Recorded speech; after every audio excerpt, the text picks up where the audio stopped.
Hey everyone, the Talking Dads podcast is brought to you by Little Scholars Early Learning Center. Whether your family needs infant care, a preschool program, or before and after school care, Little Scholars' highly rated Step Up to Quality programs provide quality early childhood education at an affordable price. Visit www.littlescholars.net to get in contact with an enrollment specialist and schedule a tour of any of their 5 Lake County campuses. Here's the deal. Talking Dads fans are getting a little bonus. Mention that you heard about them through our podcast, and when you tour, and you'll receive $25 off of your registration fee. Again, that's Little Scholars Early Learning Center, where children learn, play, and grow together. We are also brought to you by Pub Fredo Gastropub. Pub Fredo was voted Best Gastropub in Cleveland in 2019 by Cleveland Magazine Silver Spoon Awards. We love Pub Fredo. Their menu is chef-inspired, always pushing the limits of traditional pub fare. The other night I had a burger, I believe it was called the Pub Burger. It was incredible. Cooked perfectly. It was amazing. And you won't have a problem pairing your favorite item on the menu with their great selection of local craft beers, crafted cocktails, and of course, an amazing bourbon and whiskey selection. I went with the Bullet 10-year with my Pub Burger. All of this in a cozy, fun, come-as-you-are atmosphere. You can check them out at pubfredo.com and on Facebook and Instagram at Pubfredo Gastropub. Hey, what's up, guys? Thanks for tuning in. This week's episode features Steve Tryon. He is a police chief, an entrepreneur, and a licensed massage therapist. We got into some really good stuff, going back from when he worked with my dad, and then also, moving up the ranks into being a chief now and how his role has changed, and then all of his stuff with the wellness center. And we got into some really good dad hacks. Really good proud dad moments. His boys are amazing, doing really cool stuff. So all in all, this was a really, really fun episode to do. Enjoy it. Make sure you hit that subscribe button so you don't miss out on our future episodes, and go ahead and share it with your buddies. Thanks for tuning in. Have fun. In a world where moms continue to dominate parenting authority and a father's role is minimized in society, 2 dads take on the toughest parenting topics on a weekly basis, all while drinking bourbon. They are the Talking Dads.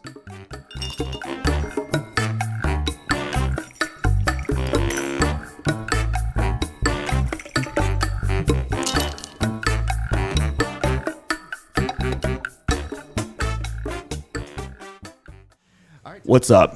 Scuba Steve, what's up, man? How are you? Full disclosure, we are round 2 here of our attempt to do this podcast, so thanks for coming back. Sure. We had a little minor, well, it wasn't minor, it was pretty major technical difficulties. It was major. When the computer crashes, that's pretty major. It was a rough night. So we are here on a Sunday afternoon, which is nice. Not all night, so you're probably excited. Yeah. You said your bedtime's 9:30. Yeah, so. it was rough. That was a rough night. Next morning was rough. So we're here, beautiful downtown Willoughby, collab by Notion, in front of a live studio audience. Hey, Billy. Thank you for coming. Applause. Hold your applause. Yeah. Thanks for coming in. As we usually start, and you kind of got practice last time, dad profile, 30 to 60 seconds on who you are, what makes you a dad. My 3 boys, they make me my dad. That is true. They make me you my your dad dad. status. Oh, your dad status. Yeah. Yeah, my dad's. Yeah. I have 3 boys, 22, 20, and 13. Really? Yeah. Sure. Yeah. I feel like Friday you said he was you said he was 14. No, he's 13. He's 13. He just became a teenager. Okay, cool. Yeah.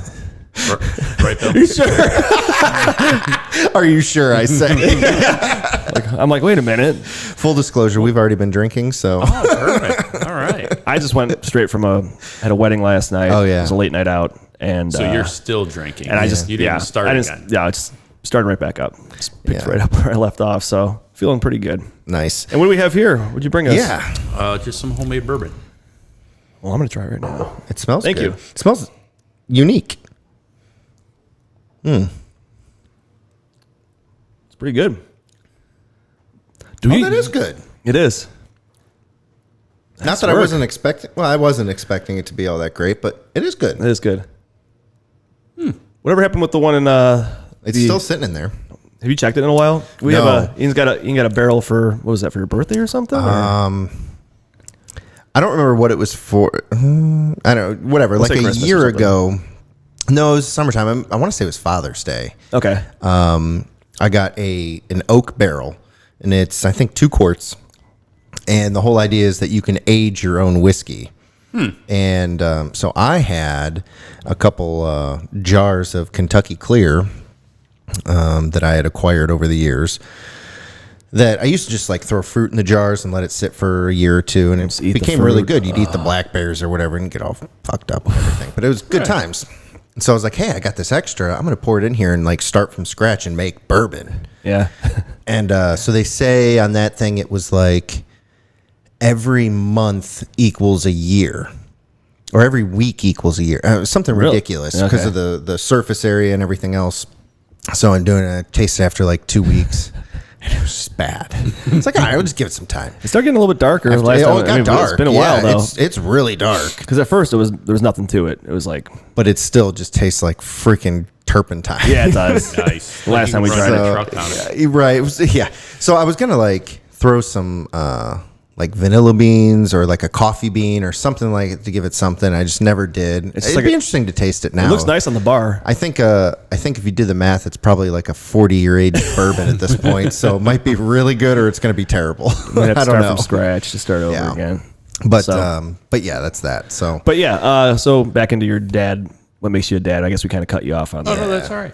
yeah, we know. It's our show. So That's all right. Yeah, we know. no. So Scuba, you worked with my dad for, I think we just established what, like 14, 16 years, something like Yeah, that. somewhere right in there. Probably 16. Yeah. So you worked with him at the police department until he retired, and then you retired a few years later, and you are now a chief. Yes. At a neighboring department, and then you do some other stuff on the side. But let's get into how what we like to do is figure out how somebody's occupation or career choice has made them a better or worse dad. I mean, better or worse probably isn't the right terminology, but it's more like how does that shape, everything that we do. I'm in childcare, so I catch myself all the time trying to figure out, we just learned that this is the new standard that we do, and I'll try to apply that to my kids, and I usually fail horribly at it, but that's okay. So how does being a cop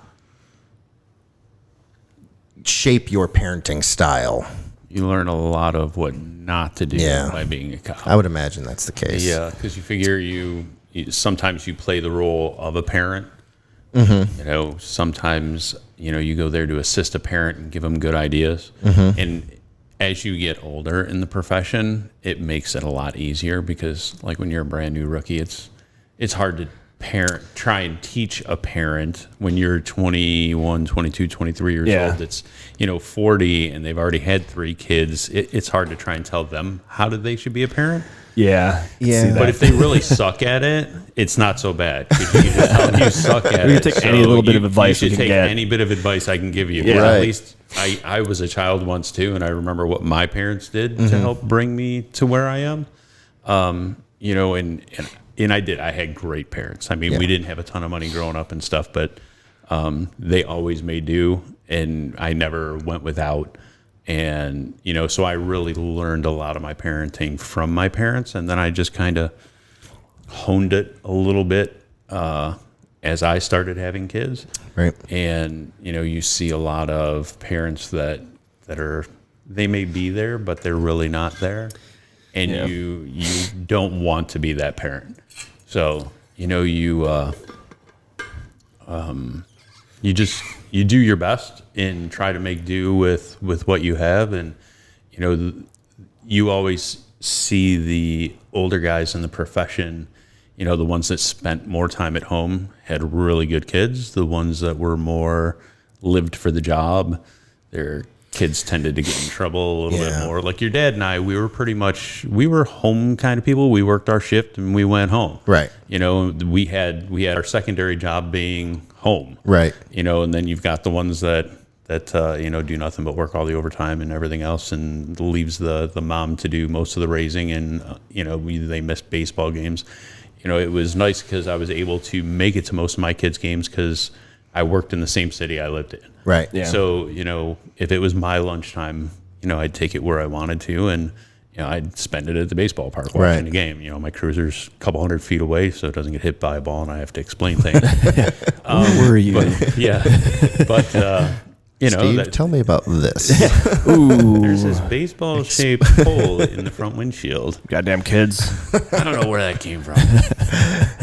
But yeah, I mean, I tried to be there as much as possible, and you know, I think that I did a pretty good job. My wife did a fantastic job, because I mean, there were those times that, you know, I was working a double, so I literally had enough time to run home, maybe kiss the kids a good night before they got into bed, and you know, then I'd be home at midnight, 1 a.m, and then I wouldn't see them again until after they got home from school. Right. Yeah. So, you know, she really did hold a lot of it together.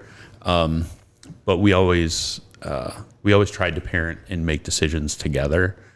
You know, That's so key. that it is. It's huge, because if you have one parent saying, "Oh yeah, you can do whatever you want," you have one parent saying, "No, you have to do this." You know, then the kids are like, well, "Yeah, but mom said this, and you know, dad said that," and it doesn't work that well.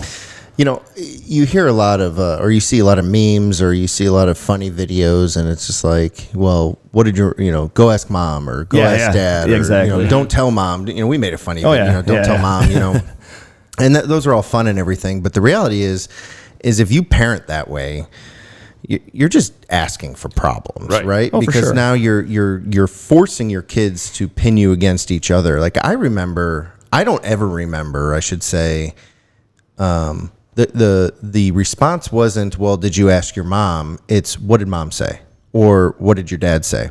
Right. Because, I mean, as parents, we know when your kids are asking something, they've already gotten the wrong answer once. Right. Yeah. They're, what'd they're you looking say? for a different answer. Like, okay, whatever she said, that's what I'm going to say. Right. Like, So, you got to back them yeah, up. You can't just Just you not know, behind their back, be like, okay, yeah, go ahead. Yeah, Just don't because tell I mean, her. we've That's done gonna that. cause Even, problems. right? Even with Gibbs, you know, he's 5 and he's done it before, and you know, I always try and back her up, and then afterwards, I might have a conversation like, "Look, what did he really ask you? What do we think about this?" Because at the time, I just said, "Hey, if your mom said no, that means no." Well, they are pretty good at fabricating stories. Oh yeah. Oh yeah. Like, Oh, yeah, she yeah. said it was fine. Yeah. Like, all right, I'm gonna go talk to her then, because Right. I don't Yeah. think she said it was fine. Luckily, at our kids' age, we know when they're freaking. Oh my god, it's a dead giveaway. As they get older, it gets a little bit harder. Right. Yes, for sure, for sure. Like it took until just a few years ago. My son was leaving for the Coast Guard, my oldest, and we were just having a backyard powwow. And actually, some of the people here in our audience today were at that powwow. You know, and it was like, okay, you know, you're leaving to go be big now. Disclaimers: can't get in trouble. Who broke the back window over the fireplace? Ooh. And all of a sudden, the 2 older boys looked like, oh Christ, I thought he forgot about it. Yeah, I thought this was done. And We don't then forget anything. my young one's sitting there like, that shit happened before I was around, so I know it wasn't me. You know, and it came that one day they were screwing around in the living room. One of them threw a little metal plane at the other one, and he diverted it, and it went straight up and cracked the window. And I'm just like, all these years, and you're saying, I don't know. Mm-hmm. And they're like, well, yeah, you said amnesty. We're good. Yeah, like, yeah, you're good. Now the story could come out. Right. Right. Oh, yeah, we learned a lot of stuff that day. Sure, That's fun though. Those are fun times when you could actually sit back and have those conversations about the things you were terrified to talk to your parents about. I remember my dad came on the podcast, and we went through some shit that he was like, you know, I never really, I mean, you got in trouble for it anyway, but did you really do this? I'm like, no, I didn't. No, I wasn't lying. I really didn't fucking do it. There were times where he would blame us for things. I'm like, we didn't do it. That never happened. Yeah. But he still sometimes like, no, I never said that to you guys. There was the famous wine cooler incident that he thought that we stole wine coolers or something like that. Remember when wine coolers were a thing, by the You way? should have had your brother here during the conversation. Yeah, but hey, Kyle, why don't you fill us in on what happened that night? Because I had to go home. Because at I 2 in the never morning. dimed him out until the podcast. And I was like, no, it's Kyle. Like, It was Kyle the whole way. I took the blame or whatever. My friends went home. That's funny because I still have that story about what happened to me in Ohio State. We got Oh, yeah. so we were at my buddy's apartment in Ohio State, and we were like 21, and being dumb kids, my buddy started like pulling on this gutter off of his apartment complex, and I was just walking by. I wasn't even touching anything. I was hanging out with them, and he pulled it down, and he pulled the downspout. Well, there was like a big like metal frame on the top. It fell down, and it came down and smacked me in the head. but it was 3 stories. And it hit me, like, some reason I turned it like the last second. It hit me in the side of the head and just ripped my head open. I had like this huge cut on my head. I was bleeding everywhere. Anyway, I had to get staples, blah, blah, blah. Until this day, his parents still say that I did that. Like, he never told them the real story. I'm like, I cannot wait till I tell his parents that it was him. It's like, gonna be a remember good that time day. Steve It's gonna be a ripped, vindicating day. he ripped that gutter off the apartment? I'm like, yeah, totally. I told his sister like a couple years ago, and she's like, oh my God. She goes, I thought that was you the whole time. I'm like, no, Brian did it. I'm like, I had nothing to do with it. I was just hanging out. I was an innocent bystander, and I got blamed for it. I was the one bleeding. Yeah, I'm like, I had to go to the hospital, and then I had to go back home. It was the next morning. It was Sunday morning, and I had to go work. I worked at Tops at the time, and I show up. I have dry blood all over my face. I'm hungover. I have staples in my head. Like, it's just a terrible look. And I'm like, I walk in. They're like, you need to stay in the back. Do not go near any customers today. They're like, you smell like a brewery. I'm like, okay, fine. So Be in the corner sweeping. yeah, I'll just hang out. I'll just sleep in the produce department and eat some fruit all day. There you Get go. rehydrated. But yeah, those are the type of stories, though, with the parents. Like, my dad told us stories about when him and my uncle were little. Or not little, but when they were younger and getting into trouble. And it's like, holy shit. Did the same exact stuff we did. Yeah. Oh, yeah. I mean, you know they did, but it's funny. It's funny to hear them tell you those stories. Right. Though. It's completely 100%. different. 100%. So So you kind of touched on your boys in the Coast Guard. Yeah, my older two. Yeah. So tell us a little bit about that. And I think that's obviously you were in the Marine Corps. So how, I guess, like, when your boys are getting older and, you know, or kids in general, getting ready to finish high school, and then there's this, you know, you say for college, or, you know, do you apply for schools, and there's the military route, and then there's trade schools, all that kind of stuff. Like, I'm already thinking about that stuff for my kids. Which you should be. Right. Which, but it's kind of terrifying. Like, you don't know who they are yet. Right. Like, you start to see glimpses of who they're becoming, but it's early.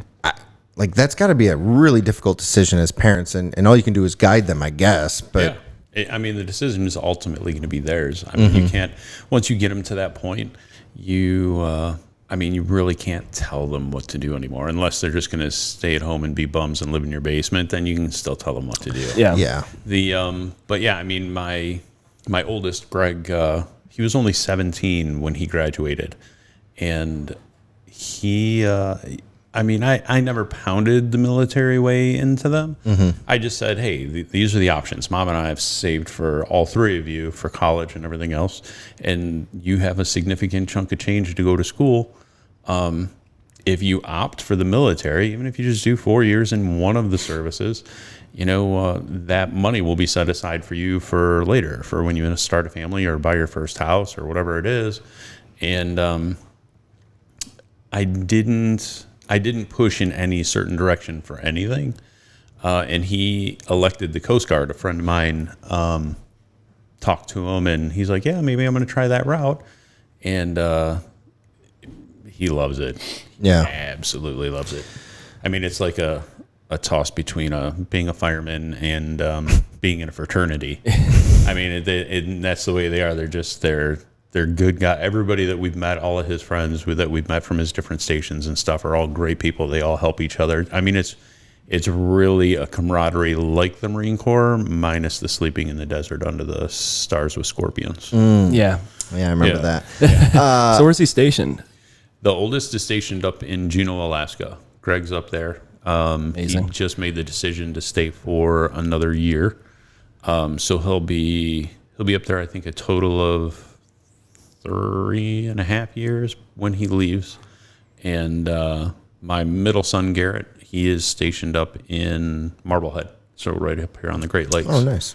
And my 13-year-old, see, now you got me. My 13-year-old is anxiously awaiting his turn to go in, but Is that his plan? yeah, his plan is he wants to follow in his brother's footsteps and go the Coast Guard route, which is fine with me. Yeah, very cool. They'll have all their college money, and the government's always going to take care of you, Sure. some way, shape, or form. Might not be the greatest conditions, but you always have. Well, it could be worse. It could be worse. jarring. Yeah. You can be sleeping in the desert with the scorpions and in the snake. I always, my dad, I would say never, I don't want to say he pushed me, because I was 17 when I graduated high school, and I don't want to say he pushed me to the Marine Corps, but he definitely prepared me. Like, it was a thing in my head for quite a long time. I think my decision ended up coming, 9/11 happened right before I graduated, and so that was part of it. But then also, I was kind of a stupid kid and like got drunk and hungover, so I didn't go to my SATs, and I was kind of like limited on my options. But like my dad would say that he definitely prepared me, and while not forcing, it wasn't like I didn't have an option, but it was the good option for Yeah, you me. could always live in the garage. Yeah, I don't know if I was allowed to do that. There's a dog I think it was kennel pretty out clear back. that I was gone. had a It's nice just shed. where I went was up to Right. me. But no, I think that's smart. I think that's something that I'm going to strive to do is, let my kids make the decision, but be there to support and then also guide Right, and educate. and educate Yeah. on what the options really are and what that means long term. I just don't know how to do that. Like, again, my dad was very much like, he would do like the tornado drills and shit like that. As your kids get older, you figure that out. You see what their interests are, what they're attached to, what keeps them motivated in some sort of way, and you'll naturally start guiding them in that direction as long as you're the parent that pays attention, the parent that's all in. The complacent parent, all of a sudden their kid graduates high school and they're like, oh, so what are you going to do? Right. Yeah. Right. Well, Dad, I've been playing instruments my whole life. I intend on going to, some kind of, college that I can. Oh, you are? And you're just looking at him like, really? Right, Where have you right. been? It's not like one day I decided I'm going to pick up a guitar and tomorrow I'm leaving for college and I'm going to go play it there. Right. Yeah. Right. They've been doing it for a while. You started years ago, but Yeah. I mean, that that's- makes a lot of sense. Yeah, that's the important thing is being involved and paying attention to those things Yeah. and seeing what they like and kind of helping guide them into that direction to be like, okay, and being there in the moment and being a parent. Right. like you said, there's those parents that they're there, but not there. right. They're just around. And usually those are the kids that we end up bringing home to the parent, and you're like, hey, your kid was just caught up on the roof of one of the buildings. They were setting fires on top of the roof, and the local airport called it in or something like that. And they're like, no, not my kid. Is this your kid? This is the kid I just called on the roof. Yeah. It's not a mistake. No, it's not a mistake. I'm sure I grabbed the right kid. Yeah. In the parents that are constantly, the way society is today, parents that constantly are making, oh, it couldn't have been my son, or it's a misunderstanding, or, this is ridiculous. You don't know my child. Well, obviously you don't know your child either, because I'm the one that just arrested him. Yeah. Right. And that's what he was doing. It's that classic picture. They have a picture from, back in the day where it's, principal's office, Oh, that's kids so sitting true, yeah. down, parent is over top of the kid saying, what are you thinking? Right. And how could you possibly do this? And now the parent's and now standing over the principal. Right. And it's And like, that's why society but is how the did way we that it get is. there? Can you imagine being, a police officer, yeah. Or like, Okay, or a you teacher, or understand. like just like Oh, I nothing's feel their bad. kids' I feel faults. bad for teachers. I mean, Yeah. I would go back to doing my old profession before ever becoming. Can you even imagine? No way. You can't do anything right. I couldn't. And nothing's. I couldn't even work in the high school as an SRO. Yeah. When they'd need a shift filled here or there, whatever. I was just like, absolutely not, never, Yeah. ever. I'll go there and I'll arrest kids that did something wrong, but I would have done it maybe for like the grade schools or the elementary schools, but the high school, no way. I never understood the whole special resource officer billet. Like, it doesn't make a whole lot of sense to me. To me, those are two completely different jobs. And I mean, it's just, okay, so today, for example, we have all this rhetoric about defunding the police and all Right. that kind of stuff. And it's like, okay, well, and you a lot of times you hear the analogy of, okay, we're going to take a social worker and send them to the park to deal with the meth head that's doing. Right. To me, that's the same thing as putting a cop in a school to deal with a kid that's cutting class. Like, that is not your job. It kind of became our jobs when teachers were stripped of their authority. Yeah, that's where that makes sense. We're there mainly to, help the educators be able to do their job, so that we're there more for the teachers to feel safe than the students. Than the students. Okay. Because the two kids fighting in the hallway, teachers are scared to get in the middle of it anymore because they're afraid to be sued because they grab the kid and Right. they hurt grab them a or kid something, and or pull them off, or they tear a T-shirt or something. Now the parents are like, "Oh my God, you assaulted my child! I'll have you arrested." Well, but that's what they do with police officers now. I know. We just It's have okay for you guys to take we it, have a but little bit thicker skin, and when people Right. say, Yeah, I'm yeah. going to sue you, we just usually say, "Well, stand in line." There's others that want to sue Yeah. us Right, too. right. We don't care. I mean, even for us, messed up. we're 35 now, but like when we were in high school, I still remember the fights and everything. Oh yeah. And But like when the Triv would cops come in showed there and up, like you stopped. Oh yeah, absolutely. Oh, for or like sure. one of the teachers would come in and just grab the kids and just whip them out, and Yeah. Yeah. Yeah. Like Who was that gym teacher that would do that? Oh shit. who Heller? Yeah, it was Heller. It was Dr. broke- Heller. Yeah, he broke up that fight He broke with up that- Bruno and yeah. Bartley.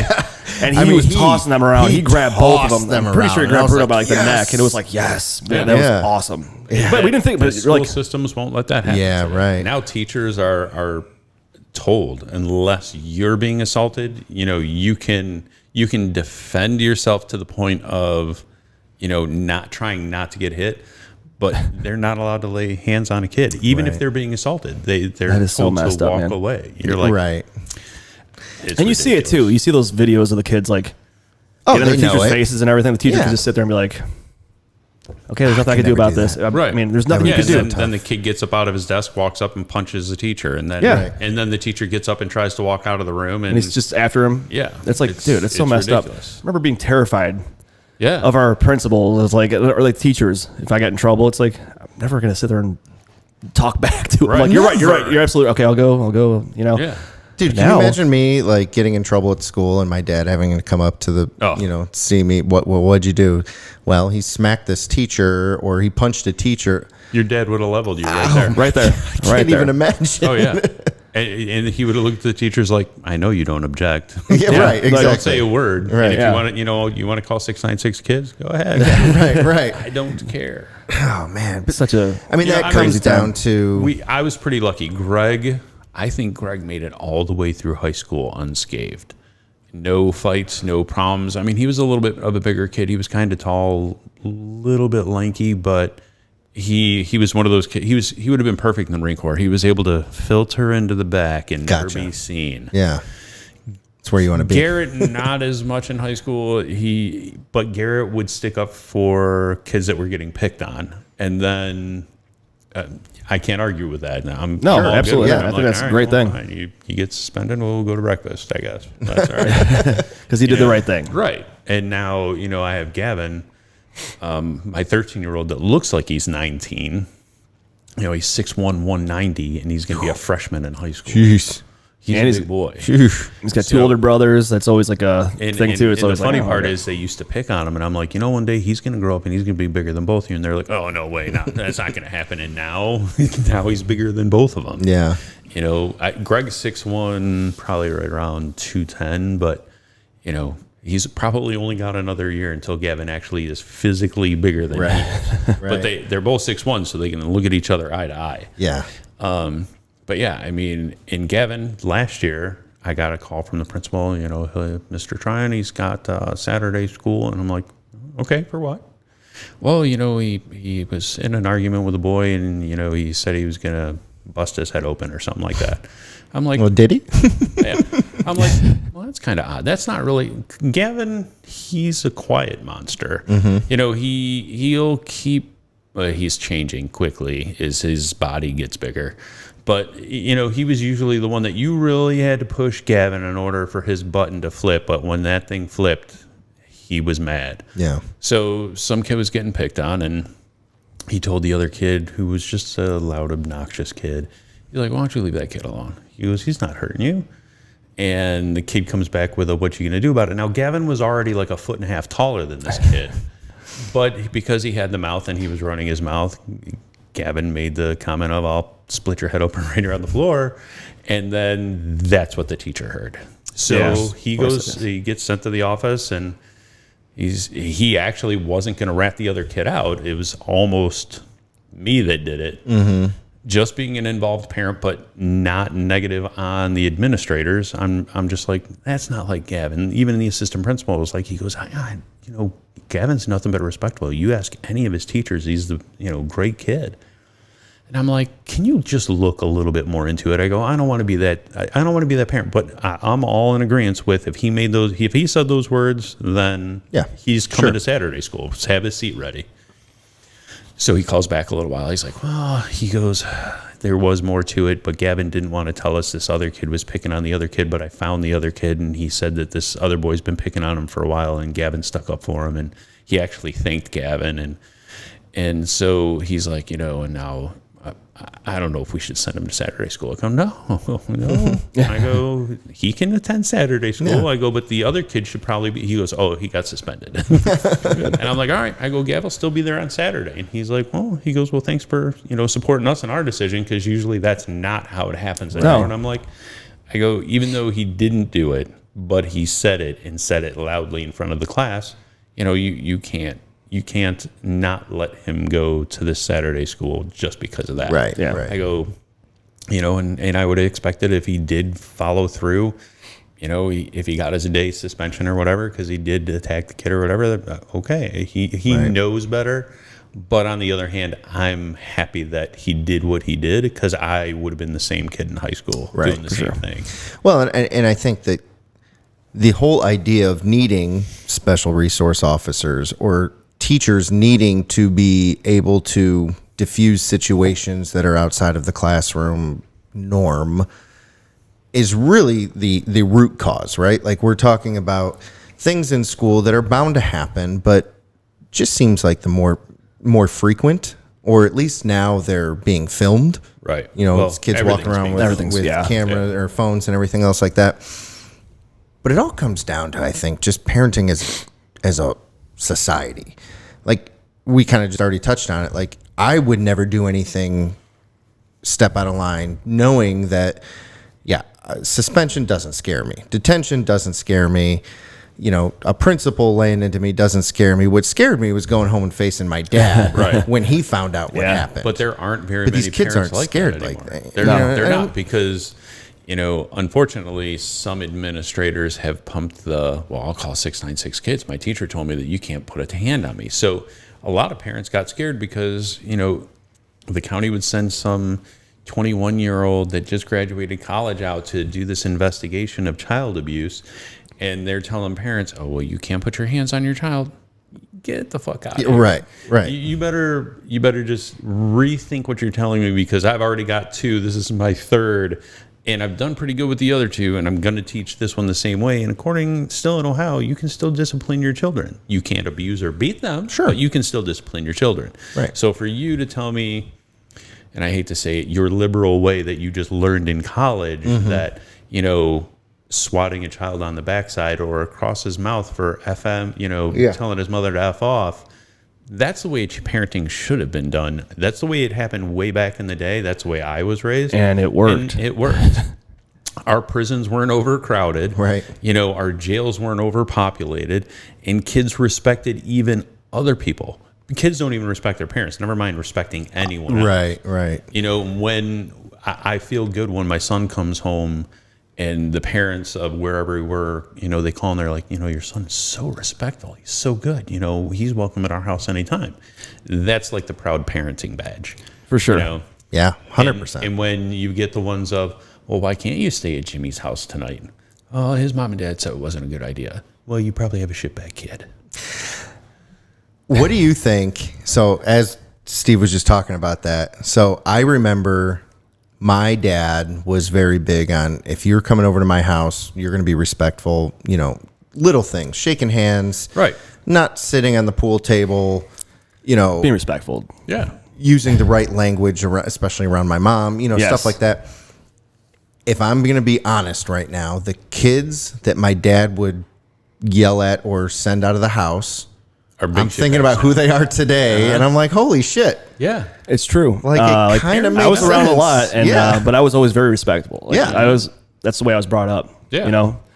And the same thing, I would get, like, my parents always got compliments about us, like, when we were in public, even when we were really little. Like, they're like, your kids are so polite, and they're very well mannered and everything. And my parents told us like later on, like they were so proud of those moments, like hearing that from teachers and other parents and things like that. Like it was funny. That's something to be proud of. My son was home from my middle son Garrett was home from boot camp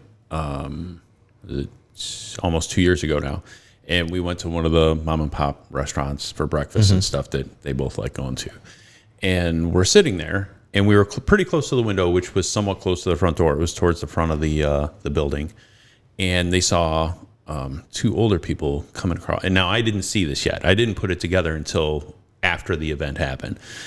They both saw two older people coming across the parking lot, and we're like mid-conversation. It's breakfast time. We're talking, how, Garrett did in boot camp and things that he did and everything else. And now they're both taller than us, so they can see up a little bit higher because there's the, the advertisements for the restaurant in the front window. And all of a sudden, they both spring up and they both dart to the door, and we're like, "What the fuck? Did the fire alarm go off?" I didn't hear it. And then all of a sudden, there's two doors to the entry to the restaurant that we're at. Both of them grabbed the door so that the two older people could just walk right in. And then your hearing turns on, and they're like, "Oh, thank you, honey, so much." And then they come back over, and all these people in the restaurant, because literally, they ran through the front of the restaurant. Right. People are just, you can tell the little conversation that was taking place at other people's tables because of your kids, because, it just naturally doesn't happen anymore. It's not true. like you held the door as you were walking in, the people were Right. Went out of your way. It's above and beyond. Right. These kids got up from their table and shot across the restaurant to let these two little old people in. And, of course, me and Michelle look at each other like, I guess we did do okay. Yeah, for sure. Yeah, That's like good kids. Proud Remember dad we were at, moment, man. That's awesome. Yeah. where were we at? Muldoon's in 185th. Yeah. And there's four of us. We were getting ready to go to a Cavs game. It was like our guys' day out. Yeah. Remember we were walking in and that car broke down in the middle of the road? And we were walking in, and I just sprinted across the street and I helped this guy push his car into the gas station. I had to do that quite often. I actually hurt myself pretty bad doing that one time.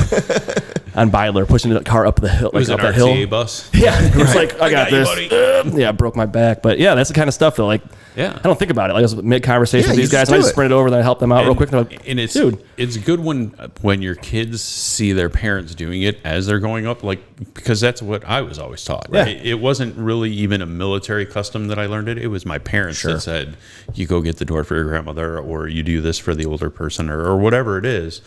And so my kids have. I still do it. Yesterday, I went to BJ's to go shopping with the wife to get some stuff for the center, and it's pouring. I had just loaded up the truck. I told Michelle, I go, just get in. There's no sense in both of us getting wet. So I'm loading the back of the truck. I get my stuff.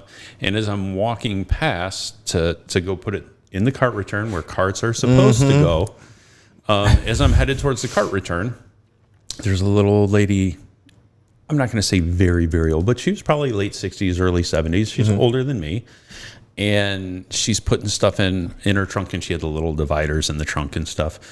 So I'm like, I start walking real slow. I'm like, okay, if she puts the last item or two in, I'll grab her cart for her real fast. And I'm like, she's taking forever, and it's just pouring. And I'm like, all right, let me go put the cart away. So I push the cart in. I walk back over. Just as she's getting ready to close the trunk, she has her cane still in the basket. And I'm like, ma'am, if you'd move your cane, I'll take your cart back for you. She's like, oh, thank you, honey.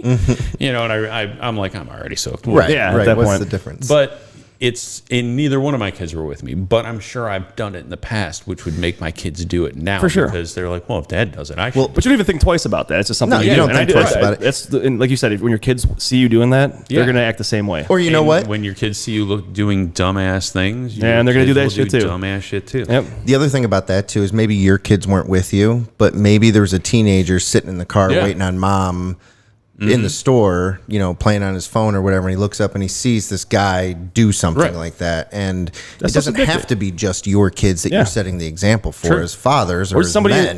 in general, like see Right. something like that happen. You see those videos of people like Well, they show the pay even it a forward type 30-year-old. thing. Even Yeah, a exactly. 30 right. Even a 30-year-old. Because they show Right. those videos of those people doing like paying it forward. Like they do a Right. small task for somebody, and someone's like, "Oh yeah, that's nice." Like, and somebody else does the same thing or something better. Like That's just contagious. It is, and that's how it should be. It is. It's kind of fun.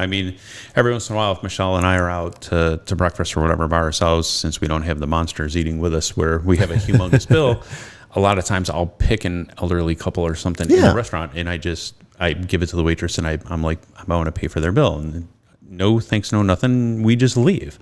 And, I don't even know if they have money. They might have money. They might not Right. have money. This might be the one big meal of the day or whatever it is.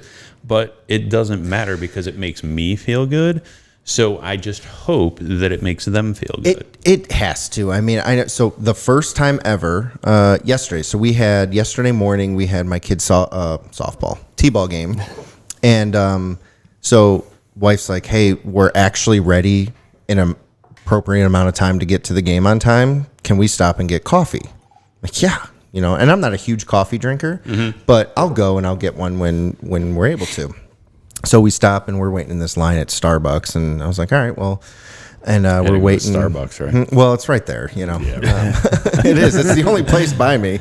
So we're waiting in line and everything, and somebody had paid for our coffee, and I felt terrible because we had both kids with us, so we each got a coffee, we got a sandwich for the kids to split, and then they got chocolate milk. So our bill was going to be like $18 or $19, something like that at Start. I mean, and so I felt bad, and so I was like, all right, well, here, let me pay for the next one.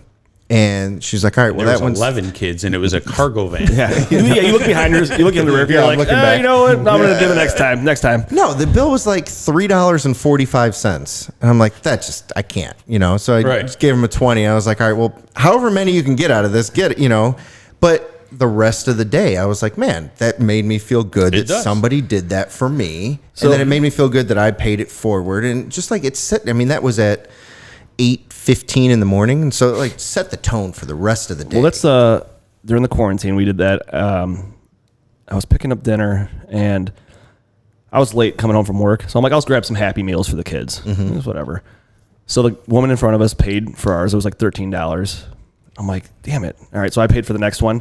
But I stopped the girl as I was pulling out. I'm like, why'd you, you didn't have to do that. She's like, well, the person in front of me did. I'm like, damn. So it must have been just going down the line for however long. Right. I'm like, that's fucking awesome. That's amazing. Yeah, it is. It was funny. So I was never a big ticket writer as a cop. I'm still not a big. I'm the chief. I don't have to be. A Right. Yeah, true. But I understand that writing a citation, it's not a punishment. It's kind of a detour to stop a bad habit. So, you stop somebody and they've never had tickets. I'm not going to be that guy that writes you your first ticket unless you really did something boneheaded. And if you've got 6 or 7 moving violations in the last 2 years, okay, then you're one of those people that needs the correction. You're not learning. So you're going to pay for it again, and maybe that'll get you to start learning. So my former chief, good guy, used to get on me all the time. Why don't you show the younger guys in the department that you really know how to write a ticket? And I'm like, I don't need to. I have younger guys underneath me that they can write plenty of tickets. They like to. Yeah. I go, I'm not a ticket writer. I'm a people person. So, which is probably what why is it I make a better say chief. You do here? I'm a people person. I'm a people person. So, here's he some used to be people like, like that well, too. then at least can you just stop cars? And I'm like, I can stop cars. And my wheels are already turning. And so I made a deal with the guy that owned the ice cream shop in town. And it was beneficial for both. I would stop cars. I hand out free ice cream cone tickets for cars that have little kids in it. And then usually, if the little kids are there getting ice cream, mom will buy one too. So it's beneficial to him. He's making a sale off of a little kid's cone. And it worked out great. So he'd be like, hey, you really stopped a bunch of cars, but who are all these people calling to thank you? Because dispatch is getting calls saying that nice policeman pulled us over today and he's handing out ice cream coupons. And I'd be like, yeah, that was me. Yeah. Steve, when I said hand out tickets. Their tickets aren't that you didn't specify. There was no specification here. It was, can you stop a few cars today? And I'm like, well, yeah, it's a beautiful day. It's like 75, 80 degrees outside. I'm handing out ice cream cones. But how cool is that for those kids that they saw mom get pulled over, whether she was doing something wrong or not? You know how hard it is for the cop that doesn't write a lot of tickets to try and figure out what mom just did so that I can pull your car over? Right. Yeah. Yeah, right. Because with my luck, I don't want to make a bullshit stop. And then they'd be like, oh, you stopped me illegally. So I've got to find something. Right. Yeah. You forgot to turn on your turn signal when you changed lanes, or you rounded the corner before coming to a full stop, or it was really gray in the yellow area for that red light. And just because I saw 3 or 4 kids in the car, and I'm like, oh, perfect ice cream car. Yeah. So you got to find a reason to pull them over. And But of course, mom's in the rearview mirror going, why is that policeman making every turn I turn? Right. I'm almost home. Is he going to pull me? Oh, God, he's pulling me over. Yep. How cool is that, though, for those kids? Again, today's world, cops have a bad name. Yeah. And I don't think it's right, but it's just what it is. But how cool is it if more cops did stuff like that? You know, and maybe not to the extent of that's all you're doing, but if you find every once in a while to do something like that, that's going to show those kids that, number one, you don't have to be afraid of cops. Right. Number two, they're not assholes, or most of them aren't assholes. You're going to have asshole cops, just like you have asshole everything. salesmen, you have asshole, you know, whatever. I think more of that, but it can't be forced, right? Like you can't put in these programs where it's forced, because then it's work and it's not sincere. If you take a cop that doesn't have that piece, like truly in his heart a compassionate piece. I mean, there are a lot of good cops that are black and white. You know, they do their job, they do a great job. What they do, you really don't need to question, because you know it's within the scopes of the law, but they don't have that softer side. There's cops that were like me that, you know, I knew everything that I was doing. Sometimes I'd let some things slide here and there because of that gray area. And, you know, if I could promote the uniform in a positive way, I would, just because I'll never say that there are no bad cops. Just like you'll never say there's no bad doctors, there's no bad this or that. But on the other hand, we're not all bad. But you know, the ones that are shitbags that shouldn't be wearing our uniform, you know, we can't, whether it takes time to get rid of them or whatever it is, or they decide this isn't the path and they get out on their own. Some of us have to do a little bit extra to make up for the shitbags. Sure. But like in any profession, there's shitbag any priests, industry. for God's sake.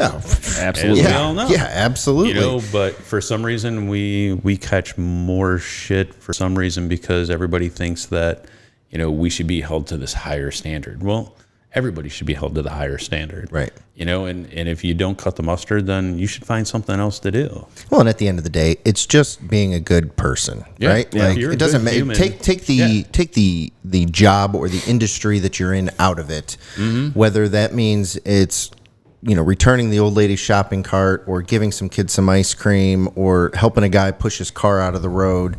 If we're all doing that kind of stuff, then maybe we stop fucking bitching about, you know, the one bad apple that does, you know what I mean? Exactly. Like, we focus more on the good shit, right? I mean, and that's. I just saw one of the cadets I had in the police academy, because one of my other jobs is also teaching in the police academy.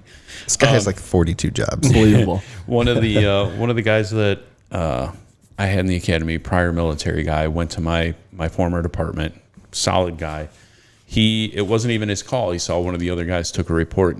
Somebody stole the MIA POW flag off the front of his house, and I think, if I remember correctly, he flew it for his father. So it wasn't him, but there was a significance to it. And being the military guy that he is, he went, bought a new flag, wrote a note, said, sorry to hear what happened. You know, I just wanted to make sure you had this to fly in front of your house. Left it in the front door and left. And, you know, the guy was just like, wow, that's not even the officer. I think I saw that story. Yeah, this wasn't even the officer that came and took the report and everything. And he mentioned something back to the department, and I think I also saw something. I think it ended up getting posted on Facebook, but I heard it from one of the other guys, military guy to military guy, and you know that's really nice, because that seems like he's kind of the guy that might be following in my footsteps. And my chief always said, you know, if I could have 10 guys like you, you know, but that also wrote traffic tickets, I'd have the best department ever. This goes back to the tickets again. It always goes back to the tickets. I feel like my dad was always in trouble for not writing tickets, too. Yeah, me and him. Yeah. We used to all and one of the things was, if the two of you don't start writing tickets, we're going to make sure we put you on opposite shifts. And we're like, no, you won't. Because we'll just make so many headaches for the other bosses that they're going to put us on. They're going to put you right back. Yeah. So, yeah, I mean, and he and I were both, even though you looked at him from a different perspective, and you definitely did, he did have a soft side. You really had to dig deep to find it, but he did have a soft side. And whether it's a Marine Corps thing or whatever they beat into us or whatever, you know, it was always little kids and elderly. If you were between the ages of probably like 13 to 60, you're on your fucking own. Yeah. You're big now. You can figure your shit Yeah. out. You can go argue with the neighbor next door. But if you're under that age or you're over that age, I'll take on your battle. Yeah. Yeah. No, your dad for sure. I never saw like his soft side or anything like that until we got a little bit older. Right. Like he played it tough with us for a very long time. Yeah. And which I mean, I know he has a soft side. I've seen it now as we've gotten older. Well, especially when my kids were born. Exactly. That's what I was gonna say. But you know the best thing, I have this video of it was your guys' gender reveal party, Okay. and for Sloan. For my kid. Yeah. Not for me or anything. No. Yeah, they didn't do that back then. No. And they had this balloon with confetti in it, and they pop, and Gibson pops the balloon, and Will's sitting in his chair at the table on the deck, and the balloon pops, and all the confetti just lands all over Will, and just the look on his face, confetti. pink confetti, and it's the best video because he's sitting there like Oh yeah. picking off the confetti. He just has this. I didn't see the look on his video, face. but I can see Will doing it. Right. So you want to hear a funny ass story? So my middle, Garrett, Dad stops over for dinner one night at our house, which he did often. We're on duty, so Michelle would make dinner, and we just swoop in, eat as much as we could, as fast as we could, so we can get back out onto the road. We're having spaghetti. So I was sitting here, your dad's sitting here, Garrett's sitting right next to him in a booster chair. Michelle's here, and Gregory's here. Greg's the oldest, and Gavin's not around yet. So Garrett was not a peaceful eater. He ate like it was wartime. Shit just got shoveled. I mean, he was only like maybe 4 or 5 years old. Yeah. He's shoveling shit in. And your dad making sure nothing got on his uniform. And Garrett looks over at him like this, and he's sitting right there.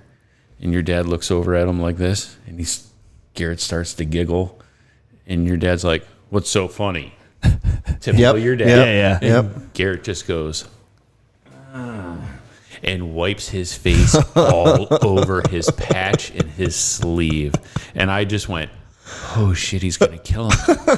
And Michelle's looking at her, looking like, oh my God, he's about to die. And your dad turns around and he goes, well, I guess this dinner's over.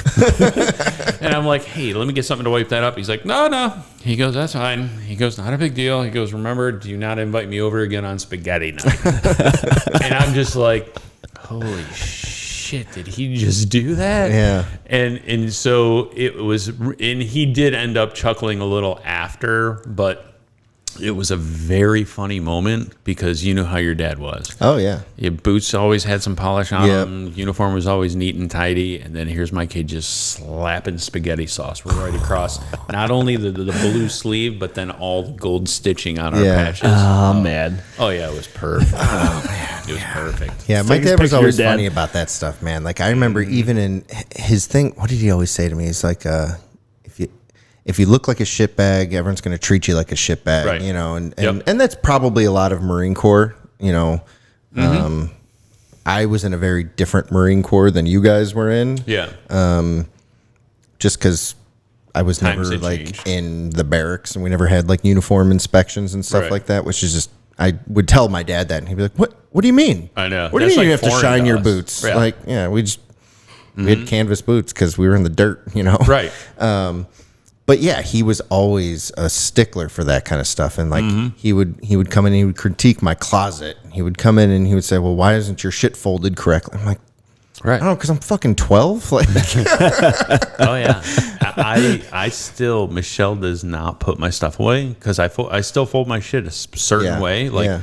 like underwear should only take up a very small spot if you Right. fold it correctly. Right. T-shirts take up a very small spot if you fold them correctly. And then Michelle's idea of folding is just fold, put it in. I mean, it's nice and it's neat, and probably for anyone else in the world, it would be fine. But then she'll see me take it out and refold it. And she's like, okay, well, just so we can live harmonious for the rest of our lives, you'll do your own laundry. And I'm like, okay. She's like, I'll wash it. I'll put it in the basket and I'll leave it for you.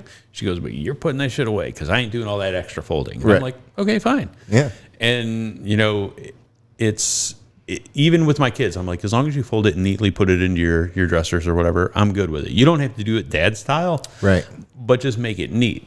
And but then there are times all three of my children tested me on the clothing thing, because they'd be like, I'm gonna go out and play. Did you put your clothes away yet? I'll do it real quick. No, that shit can't be done real quick. Yeah. And then you go, just as they're about ready to creep out the door, oh, wait a minute, let me go check your clothes. No, they're put away. And then you go up there, and the closet got opened, and all the stuff that should be hanging is in the closet, and all the stuff that should be folded and in drawers is just piled into one drawer, because when you went to open it, it was like, Yeah, it gets stuck. and then the whole dresser comes away from the wall because there was a ball stuck under it. And you're like, oh, you know what happens when this happens? And you pull out all the drawers and you dump everything into the middle of the floor. And Do you're it like, right. Do everything It's a over. tornado drill. Yeah, they're like, but those drawers weren't even messed up. Oh, they are now. That's like throwing the footlocker out in the middle of the squad bay. You know what I mean? Exactly. That's just what it is. My dad would do that to me. And I, even to this day, now I have replaced, I don't want to say lost, I've replaced a lot of that just with other things. Very busy and doing all this other kind of stuff. But I will notice if I got a lot going on, I'll start to go back to that, where I will fold really nice. And it just gives you some kind of organization to your life that, like, that's taken care of. I don't have to worry about it. Yeah. It's not in the Like back when of your I mind. start getting relaxed. Did you ever see that video from that SEAL commander? Jocko? No. Oh. The one about making your bed. Oh, yeah. And it's true.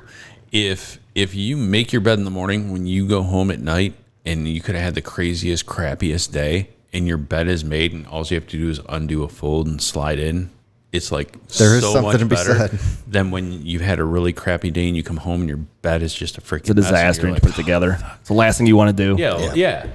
So, I mean, I try to instill that same thing. I've like, when I saw that video, it went out to all three of my boys. Yeah, It's right. like, you need to, and then you follow up with a text 20 minutes later. Did you watch this? Well, it's funny. That's Yeah. how I know when I'm getting relaxed. Like that- when everything's going really well, with the business and with the podcast, and my kids are doing well and everything. That's when I know I'm getting relaxed. Is I'll go to bed at night and shit's everywhere. I'm like, well, all right, I got to refocus here or I need something else to do, because my time is clearly not. And it's almost the opposite of what you think. Like, if you're super busy, you should, all right, give yourself some slack that I can leave the clothes out, or I can not make the bed or whatever. Yeah. But it's really opposite, or at least for me, I know that I'm super relaxed and have all this time on my hands if I'm not doing the things that I'm supposed to do. Because if I'm Right. doing those, that means I'm organized and I'm focused and I'm using my time the best that I can.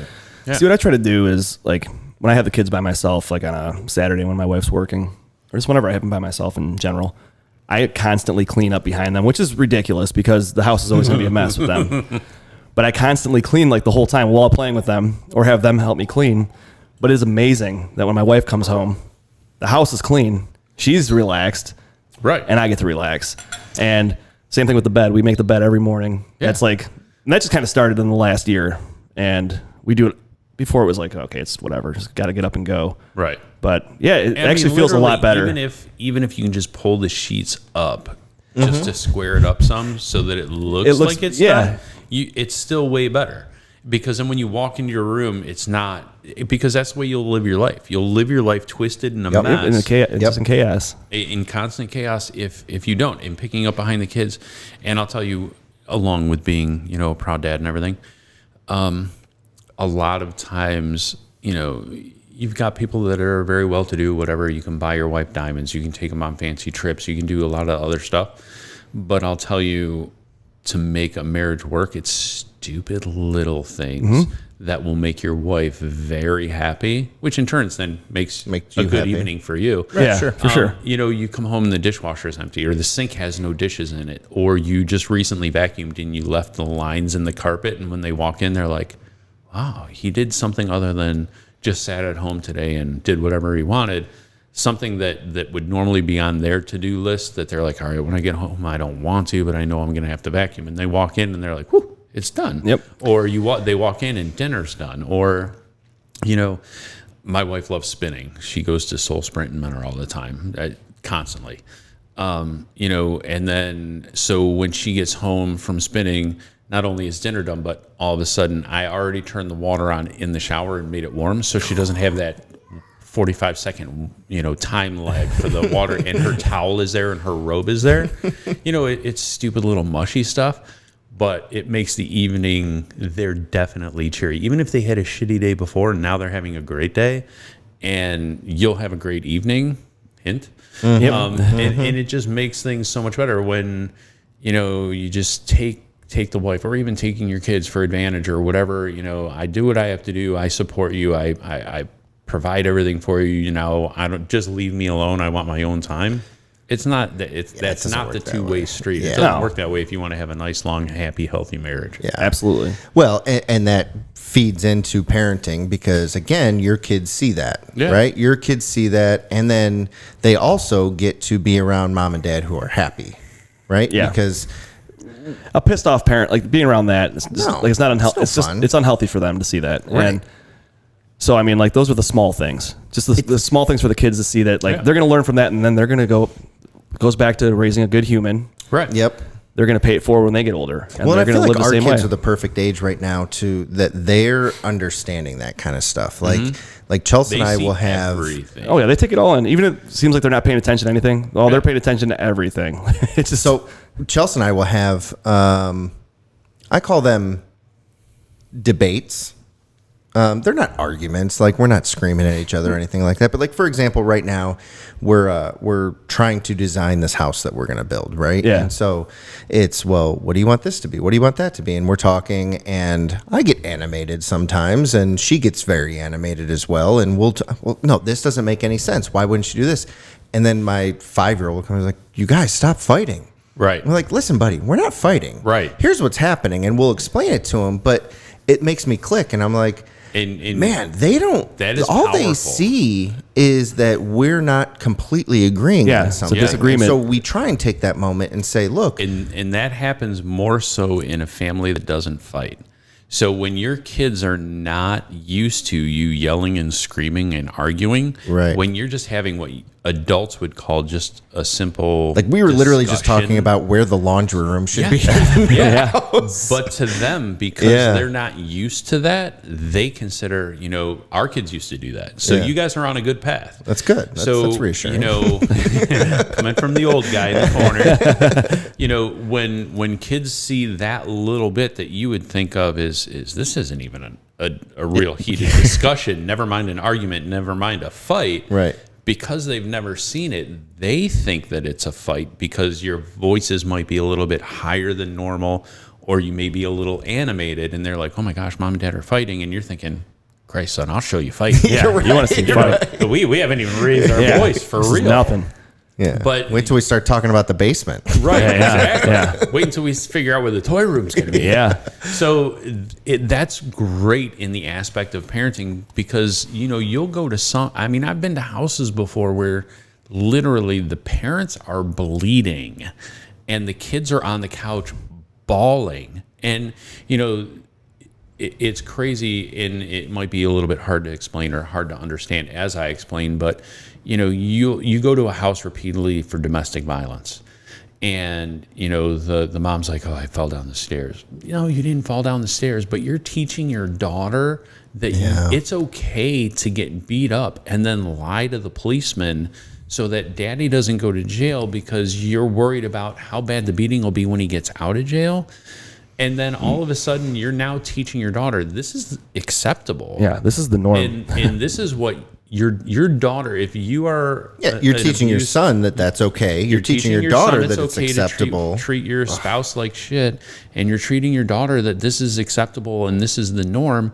So guess what? You yourself are being abused and beaten in a domestic violence situation, and you're teaching your daughter this is the person you need to look for, because your daughter will find that freaking asshole. And as much as you're like, oh, please don't ever find somebody like daddy, you'll never openly say that. So she thinks this is okay. What's and then example? the son, is thinking, this is the way we treat women. Yeah. Yep. And, God forbid, I don't care if my kid's 40 years old, if he were to ever raise his hand to his wife, I will fly across the country if I have to to come beat your ass, even if I'm 60 years old. Yeah.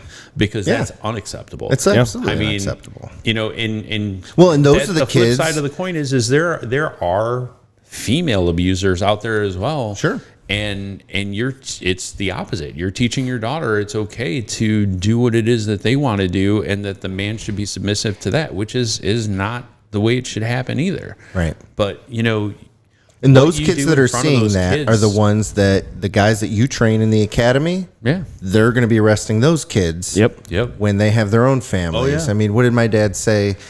Take an asshole home. you take a little asshole home and a bigger asshole opens the door. Yeah. I mean, and it makes so much sense. And it's just, I think our audience is leaving. Oh God. Bye, guys. Time to go grab a drink.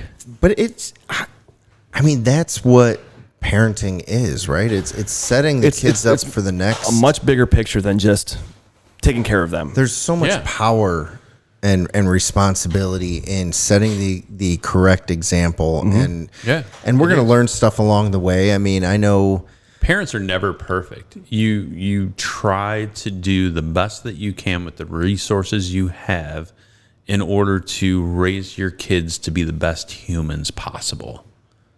perfectly said. Boom. Is that I a- mean, is that a hack? everyone may fall on troubled times with finances. Everybody might fall on troubled times with health. Everybody might fall on troubled times with babysitting resources, whatever it is.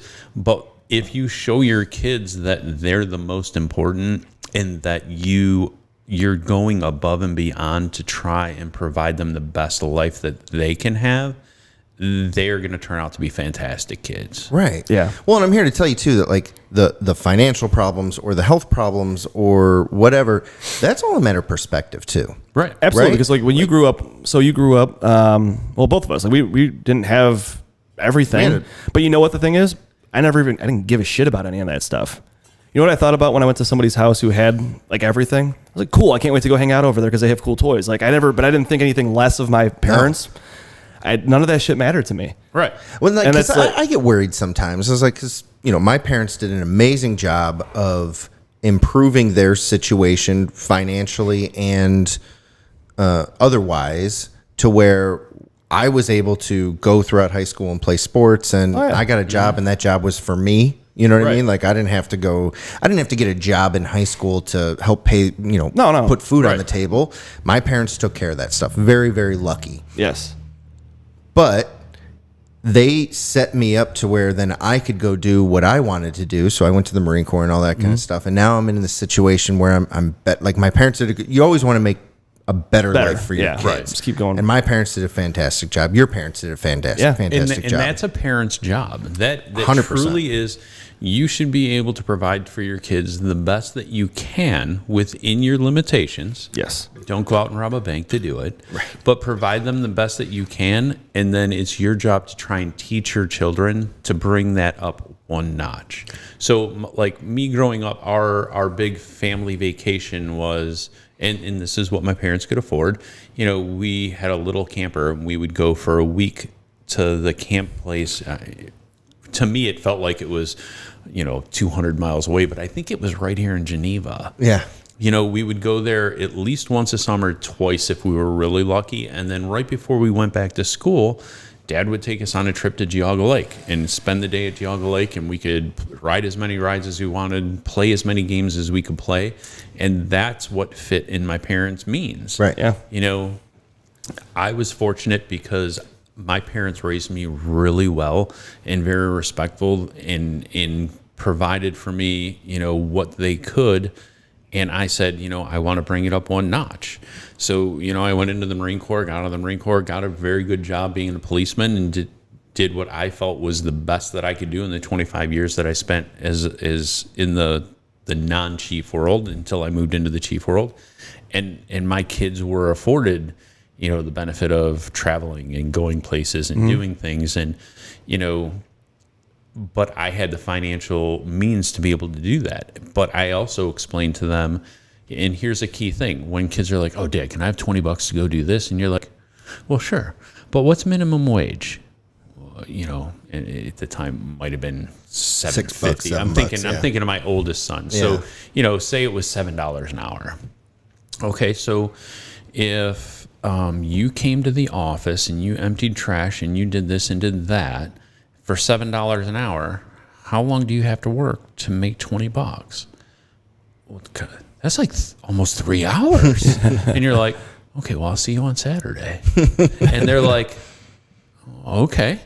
So, I'd give him the $20. He'd go to the movies with his friends. Of course, we dropped him off and we picked him up, whatever it was. Right. But he had his $20, and then Saturday morning would come around and I'd be like, you ready to go? And he's like, where are we going? You're going to the office. You owe me 3 hours.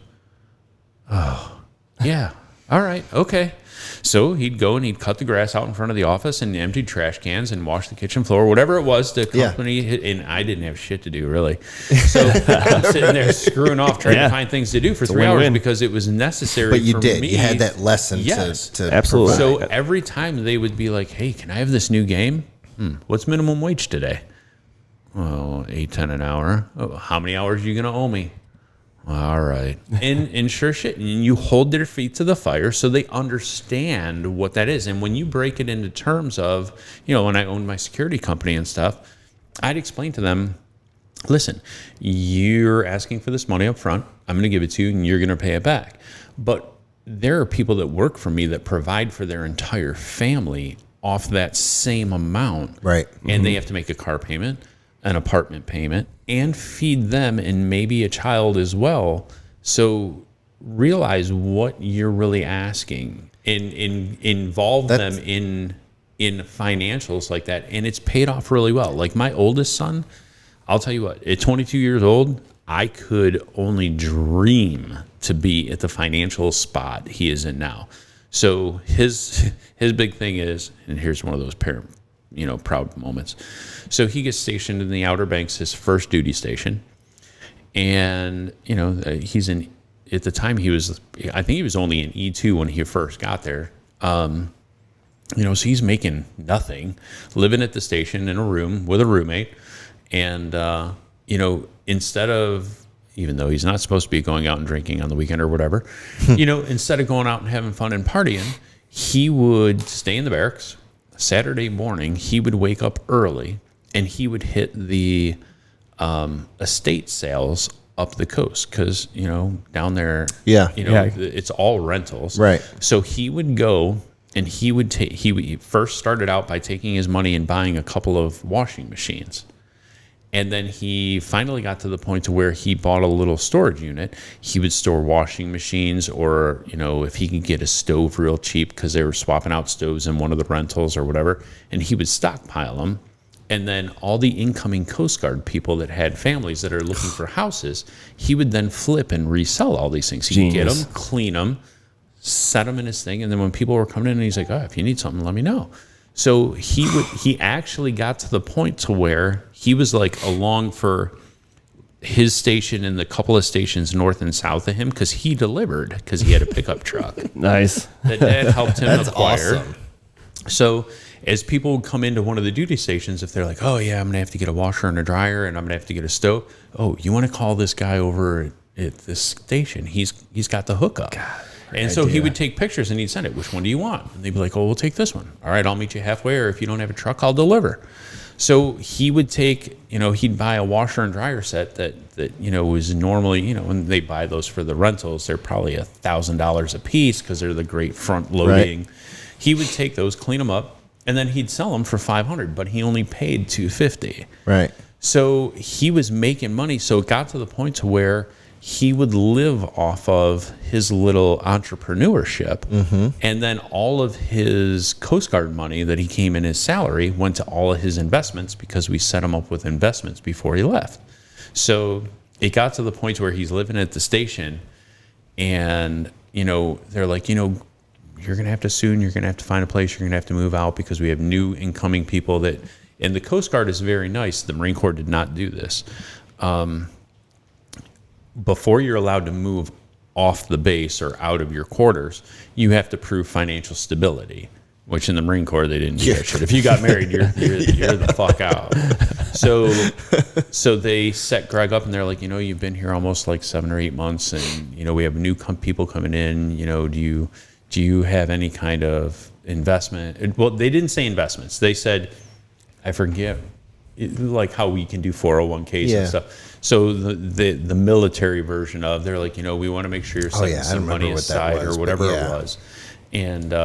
And he goes, yeah. And they're like, well, we're going to have a meeting with you on whatever day it was going to be, so that we can know that you know how to write a check, what a checking account really is. Mm-hmm. You can't write checks because you have paper. You have to have money in the bank to back that. Right. So he shows up for his meeting, and he's like, okay, I'm all ready. And he sets down a folder, and they're like, what's that? And he's like, well, that's my investment portfolio. And they're like, his He's what, like 20, 19, 17. 17? He was Okay. 17. Wow. So, and he had his credit score printed out and everything else. Amazing. And his chief or whatever it was that sat down with him was like, well, what's that? And he's like, oh, that's my investment portfolio. And he's like, well, let me see that. He looks at it. And he's like, he goes, you pay into this or your parents? And he's like, oh, no. He goes, I pay into it. He goes, it comes out of my check automatically and da-da-da-da and everything else. And his chief goes, yeah, Greg, you'll be moving out of the barracks soon. He goes, because... Yeah, you're all right. I'm 35 years old. I've been in the Coast Guard for like 18 years, and you have more in your investments than I do. Yeah. So, a proud parenting moment. Yeah, for sure. You teach them the value of money. And we did. We taught our kids the value of money, when they were really young. So as they got older, Greg had, what was it? Something crazy came up with his truck, and it was during the government shutdown. Yeah. So he stopped his investments, which killed him because he has it mapped out. He should be a millionaire by like 25, some crazy thing, because that all of his money that comes in goes to investments. Right. And then he lives off of what he does on the side. Yeah. So, he paid we helped with the down payment of his first vehicle, just the same as we did with Garrett, and we'll do it for Gavin as well. And, his thing was, I got to pay it off as fast as I can. I'm like, no, buddy. I'm like, you play Figure out what the rates are. Figure out what the whip rates are. If you keep cash, that's better. If you can pay it off, whatever. So, he's found the little niche, and he does like this on the side of him working with our investor. He plays little things on the sides and makes money, and then throws whatever, positive gains he gets into his bigger investments. And I'm like, you'll have more money in the bank probably by the time you're 30 than your mom and I do now at probably 52 or 53 by the time he hits his age. Yeah. And I'm still trying to get my middle one to understand that. He was more of like me when I was his age. I've got money, let's spend it. Oh, yeah. Oh, yeah. You know? It's more fun. Yeah. I mean, Like I was telling you when I first got here, I was playing his virtual reality headset thing, which was totally freaking awesome, and I'm buying one now. yeah, for sure. And I'm thinking to myself, how much was this, Garrett? And he tells me, and I'm like, you're an E3, and you shouldn't be buying things like this. But that's the way he is. But, that's how I was. Yeah. yeah, For sure. He never goes without. We still, as parents, monitor. We're still on all of their bank accounts, so we can monitor how much they're spending and doing, because like during the shutdown, my oldest one was completely fine. He didn't need any money. He ended up with a truck mishap. And in Alaska, there are not very many dealerships where he is. Matter of fact, there's no Ford dealership. And so I'm like, all right, buddy. I go, you're going to have to find somebody that's going to work on your truck. You need it to get to work. If it's more than you think that you're going to need to spend in your allotted, what you've broken down for the shutdown, I'll give it to you because I know you'll pay me back. Yeah. And he's like, no, Dad, I'm not borrowing any money. I'm like, just know it's here. I don't want you having to eat ramen 6 days in a row so that you can afford to get your transmission fixed. Those were good days, 6 days in a row ramen, though. Oh, yeah. I still eat ramen now. And I can afford to eat better than ramen. But I Ramen's like good, man. ramen. Dude, and I my wife remember- looks at me and she's like, don't eat that shit. But it's so good. I mean, you do They- regret it afterwards. Oh, yeah. 'cause, Yeah. like the But you amount of usually sodium half just the pack blows and you're fine. You get the there's a spicy chicken one now. Yeah. Really? Oh, and it's Oh, phenomenal. yeah. It's really good. I got 'em at work. If you use a little less water when you drain some out and you leave a little water and you crack up good crackers and put the crackers in there, it's almost like a stew. Dude, I remember a good the way to barracks go, man. life. Like, It is a good way to go.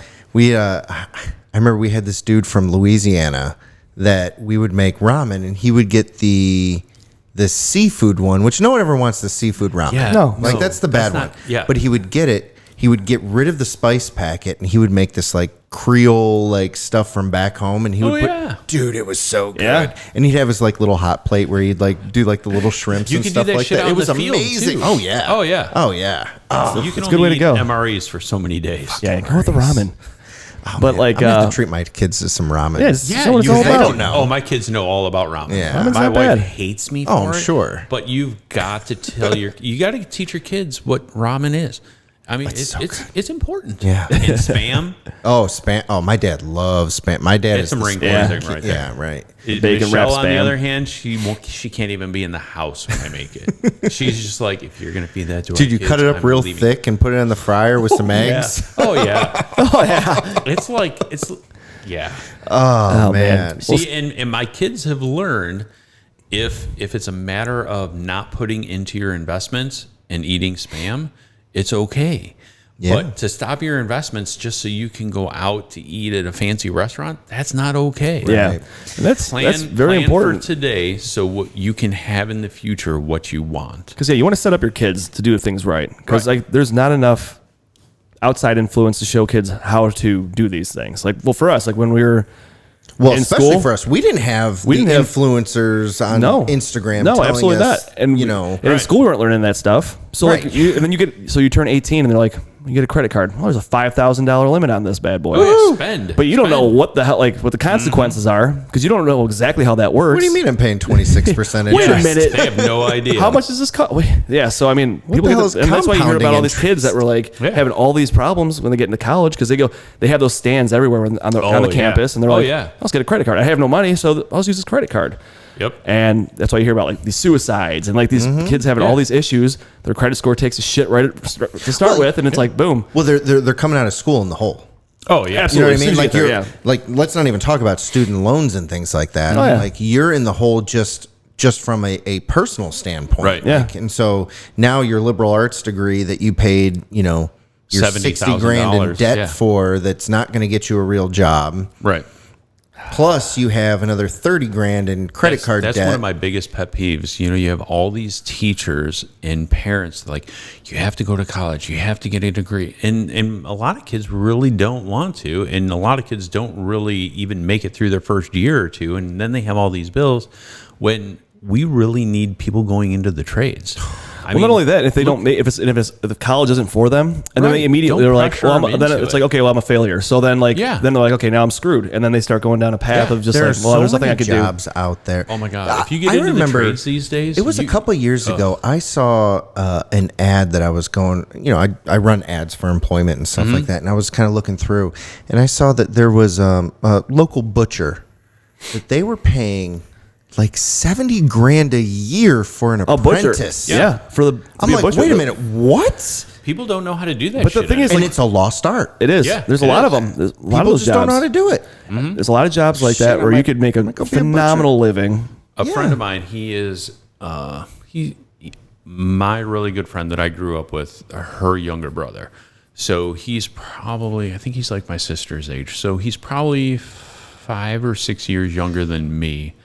And he is a crane operator. You know, his dad was a welder, so he was born into the trades kind of thing. He became a crane operator. Never went to college. He works for the union, whatever, and he makes great money. And they fly him all over the place Yep. because he has certain certificate. He's one of those ones that it takes you half a day to get up into your crane because he's like 60 stories above ground, and then he operates his crane all day, and then it takes him all day to walk back down Yep. to the bottom. And he makes phenomenal money, and he's in high demand because you have to be if they're flying you all over the country to Sure. go operate these cranes because there isn't enough people that want to do it because Yeah. they're like, oh yeah, crane operator. Dude, crane Why would I- operators for sure. Yeah, When I it's worked at the crazy plant, so I money. worked between career choices and everything. I ended up working security at the power plant for a couple of years. Awesome job. And I would go, and as security, you had to be there for any contractor that would come in to do any kind of work on the the facility. And I remember going one time, and there was on the cooling towers, they were doing something, and they had to get this big giant crane. And so they had this guy come in, and so then they had the local union crew do all of the prep work. He went in, and I shit you not, he went in, moved the crane from like here to here, set the fucking thing down, moved the crane back to like the original resting position, got out and left. And I'm talking to this guy as he's doing his like out processing. He's like, yeah, I don't even get paid hourly anymore. I'm like, what do you mean? He goes, I just get paid by the job. I'm going to, wherever he was going next. To move the other crane 150 feet. And I was like, wait a minute, that's just like your job? And he's like, yeah. He's like, I've been doing it for like 15 years. Yeah, like, if you could which fall isn't into a long something time, like by that, the way. it's just amazing. Which 15 years of doing is not that long time. Yeah. Yeah. By the way. And I'm like, holy shit. So I was working back when I was at my original department. I'm working a side job at the power plant doing security, checking contractors as they came in and out, whatever. It was right after 9/11, so they heightened their security and everything. So I was on the dive team at the police department, so I had my dive badge on. And lo and behold, some of the contractors showed up, and they're the divers that would go out, and literally all they did was they dove into the water, pulled the logs and everything out of the intake where the CEI plant had their intake for the water, for cooling everything in the towers, and then spitting it back out. Yep. And they're like, oh, you're a diver? And I'm like, yeah, I dive for the department, for anybody that gets hurt or, dies or, drowns out here in the lake. And they're like, oh, so how long do you have until you retire? And I'm like, and at the time I probably had like 10 years left. And they're like, they're like, are you allowed to work on the side? And I'm like, well, yeah, we're like this job. This isn't my real job. I work at the police department. I just do security here. But yeah, I can work on the side. And they're like, if you go and get your underwater diving certificate for this type of work, we could really use you, not just here, but all across Northeast Ohio. And I'm thinking to myself, I'm making good money sitting here at the security gig. Right. I'm making like, $25 an hour or $27 an hour, and thinking that's fantastic. And he's like, yeah, we get paid like 60 something an hour. He goes, and that's from when we get in our car at our house. And I'm like, oh, Amazing. I'm like, so where do I have to go for this certification? Where can I do this? And it was something that I thought of, and I told Michelle, my wife, I go, when I retire, maybe that's something that I might want to do, because I love diving, and I can dive in the dark, and if I can dive under ice in the river, diving for this stuff, that's nothing. And then I'm thinking, well, if I do this, I could work on oil rigs and stuff too. And so I looked into that, and they're making like $75 to $100 an hour. And I'm like, what the fuck am I doing being a policeman? I'm like, I just need to go to a couple of these schools and learn to. First, I'd have to learn to weld, but on the other hand, it'd be worth it. Underwater welders? Yeah. Oh my God. They make tremendous money. Yeah. And it's something that I like to do. And I'm like, I can make great money, and I'd only have to work like 3 days. I don't even have to work 3 days a week, to make what I make now. Yeah. So, all these kids are like, oh, there's no jobs, there's no nothing. It is because your parents let you be fucking lazy. Right. That's Yeah. what it is. Right. Because there's like, if Gavin all of a sudden in his senior year is like, Dad, I've been thinking about it, I don't want to go into the military. I'd be like, that's great, buddy. What's your plan? What's your plan? And if he's like, I've really thought about it, I want to be a machinist, or I want to be, a welder, or I want to be a blacksmith. I don't give a shit. Just be supportive of your kid and explain to him, if he says, I want to work in a grocery store in the produce department, and you're kind of like, okay, so how much do they make? And if you want to have a family, how many hours are you going to have to work to pay for this, that, exactly. and this, So and it's that? all about reverse. Well, I think what I'm starting to realize, it's all about reverse engineering, right? What are your goals? What's going to be important to you? And then reverse engineer that. What do I need to do to get there? And then what are my options? All right. Well, now I know how much I think that I need to bring in, or whatever. And it's all about happiness. It's not really about money. It's about happiness. So figure out those goals. Happiness and being comfortable. Now, what's it going to take to get to that goal? Right. Now you have a subset of options that says, okay, I go to college to do this, or this, or maybe you have a really high aspirations and you want to, whatever. Like, then figure out, all right, well, what's that going to take? Is it going to be 8 years of school? Is it going to be 4 years of school? Is it going to be 2 years of school? And then an apprenticeship that I can learn this. Right. Then you know what your options are. Sure. And when you can get into a job where they're telling you that they really need you and will train you and will give you everything you need to be able to do that job, and we're going to give you a $10,000 bonus if you stay with us for 2 years, you're like, that's a good job, because Yeah. if they need me that bad now, they're still going to need me that bad 10 years from now. Sure. And they're going to take care of me and stuff like that. And really, there's a lot of, I mean, back in the day, working in a machine shop, like my dad owned a machine shop, and it always seemed like there was a lot of people there. And, it was, for him, it was hard to find machinists even back then. And we're talking 20 years ago. Right. I mean, because I used to be that guy that used to cut the grass for $3.75 an hour, because that's what my dad taught me, which is what I taught my kids. Right. But on the other hand, today, drive down any manufacturing street and you'll see signs for CNC machinists in front of every single one. Yeah. Yep. Pay for your training, pay for your certification, pay for this, pay for that, because it's a dying thing. And we need those people, because without them, we're not going to get the little parts that we need for whatever we need, because those people are the people that make Yes, that. 100%. But everybody's pumping their kid.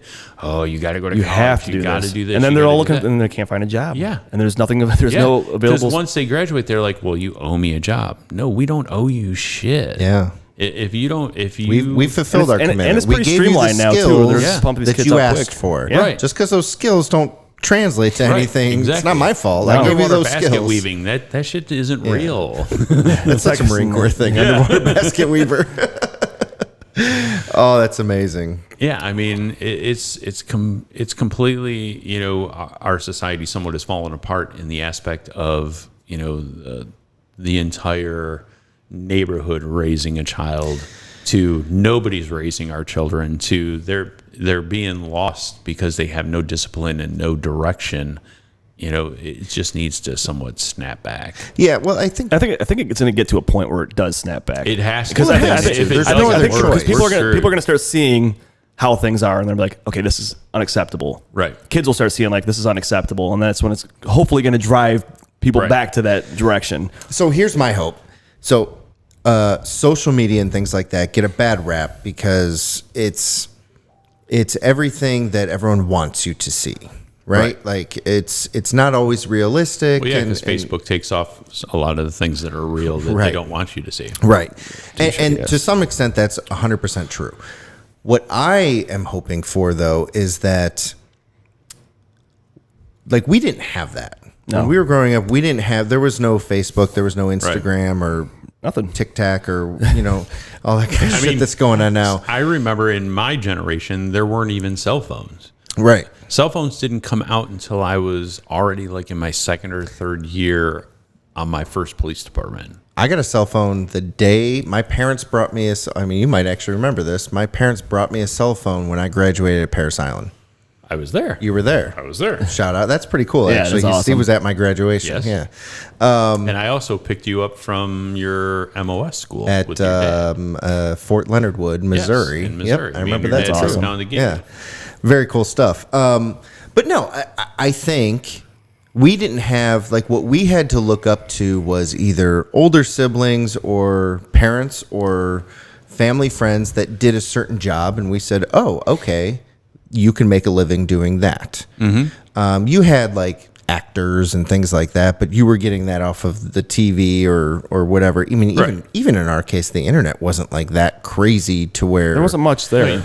In my day, it was still dial-up. You heard the tones. Oh yeah, we had that Seriously. because we would do that, Yeah. and we would have instant messenger. Yeah. You could look up pictures of things, but it would take a half hour for it to Yeah, load right, up. yeah, ooh. exactly. And then you'd have to start over when mom Right. grabbed the phone Damn it, to don't talk pick to up the phone. somebody. Yeah, but no, so for as much negative as there can be, and there certainly are some negatives to social media and all that kind of stuff, but I'm hoping that you see these people that are making a good living doing whatever it is. I'm not even going to give examples, but I'm hoping that inspires people to do put themselves on a path to do something. Instead of what our generation got caught up with was these, go to school, get a liberal arts degree and figure it out. Yeah. I'm hoping that... Those are all the kids that live in their parents' basements. Right. Yeah.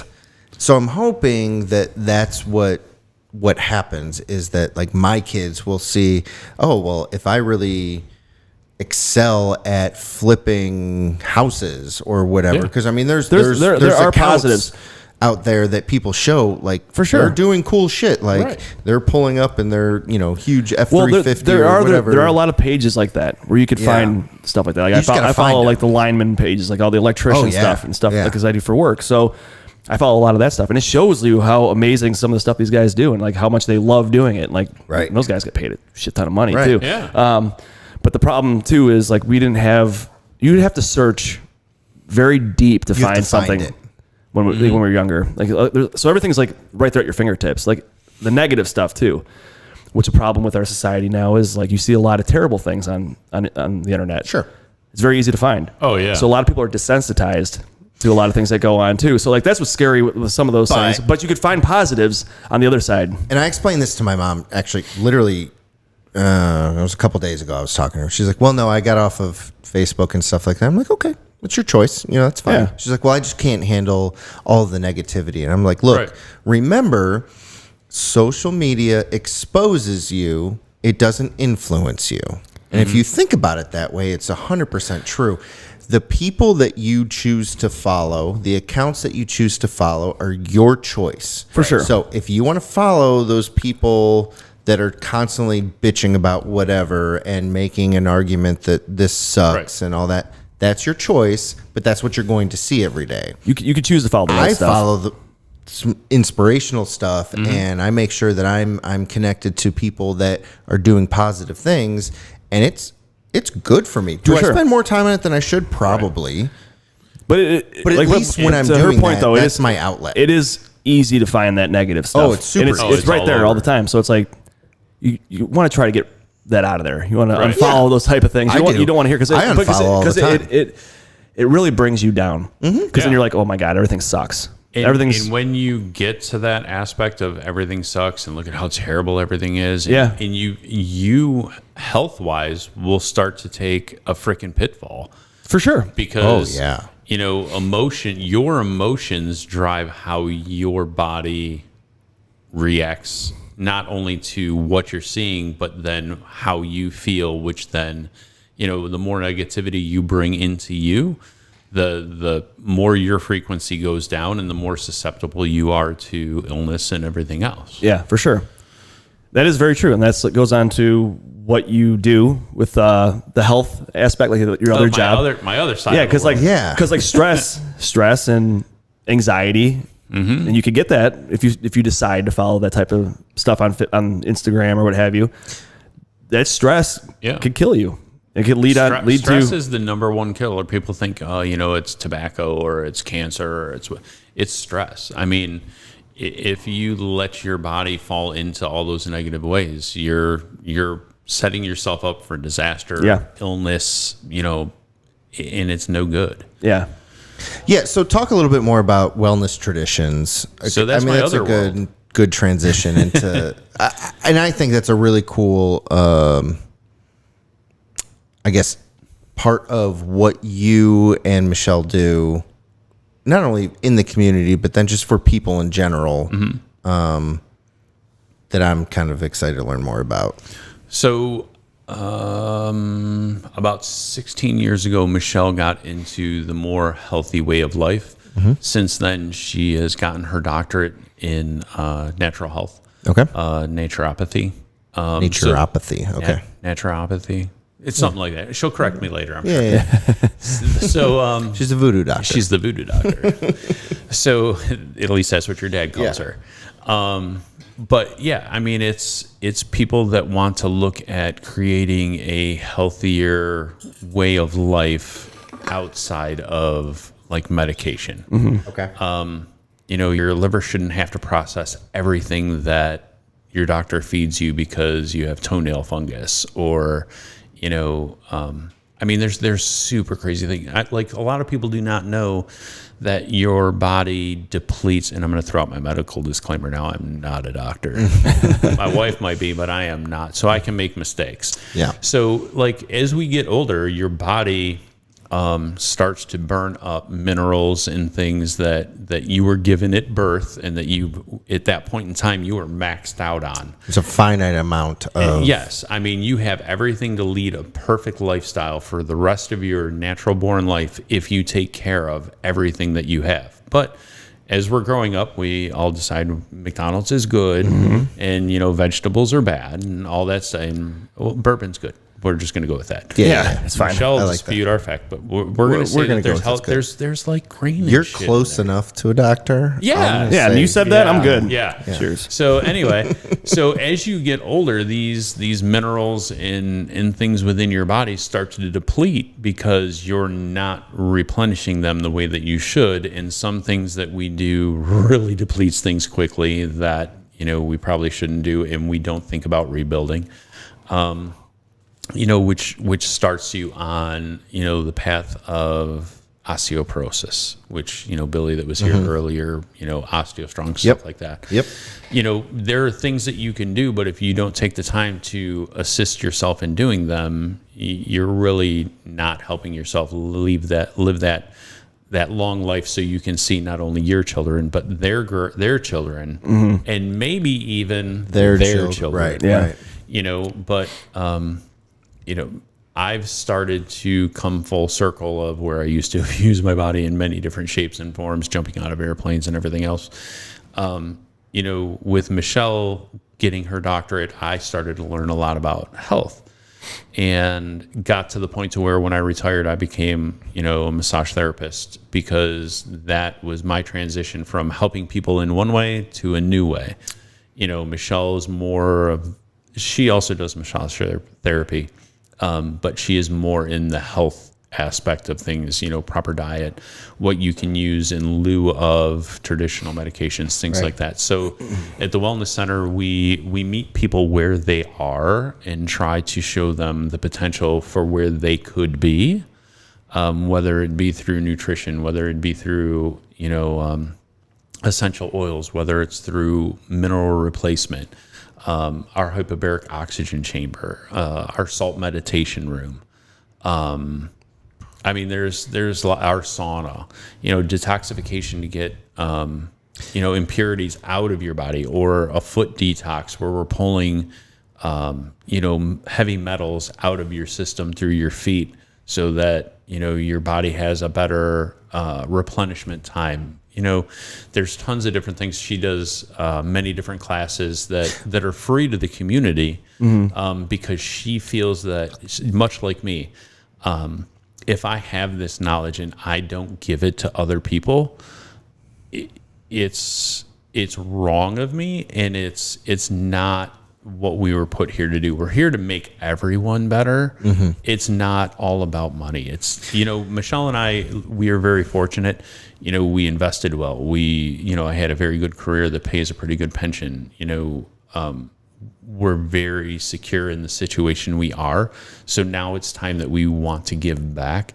So, even for me, for massage therapy, at a certain age, if you're one of my clients, when you hit that age, now your massages are vastly discounted because I don't feel that you should not be as mobile as you could be because you can't get, the extra help that I can provide, and I live okay. So I rather just donate what you need to make you better.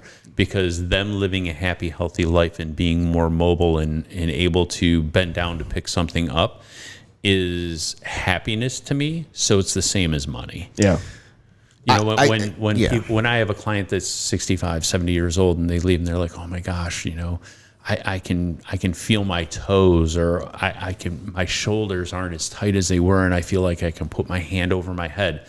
To me, that's worth $1 million. Yeah. Right. That's awesome, man. That's incredible. And so to kind of like recap a little bit, so the wellness traditions, and so it's a combination of massage therapy, and then other remedies. But then also the education aspect. Yes. I know you guys are big on that, and you hold classes all the time, whether it's, Usually Michelle posts on Facebook, Wellness Traditions on Facebook, her upcoming classes, whether it's for a nutritional thing or whether it's for,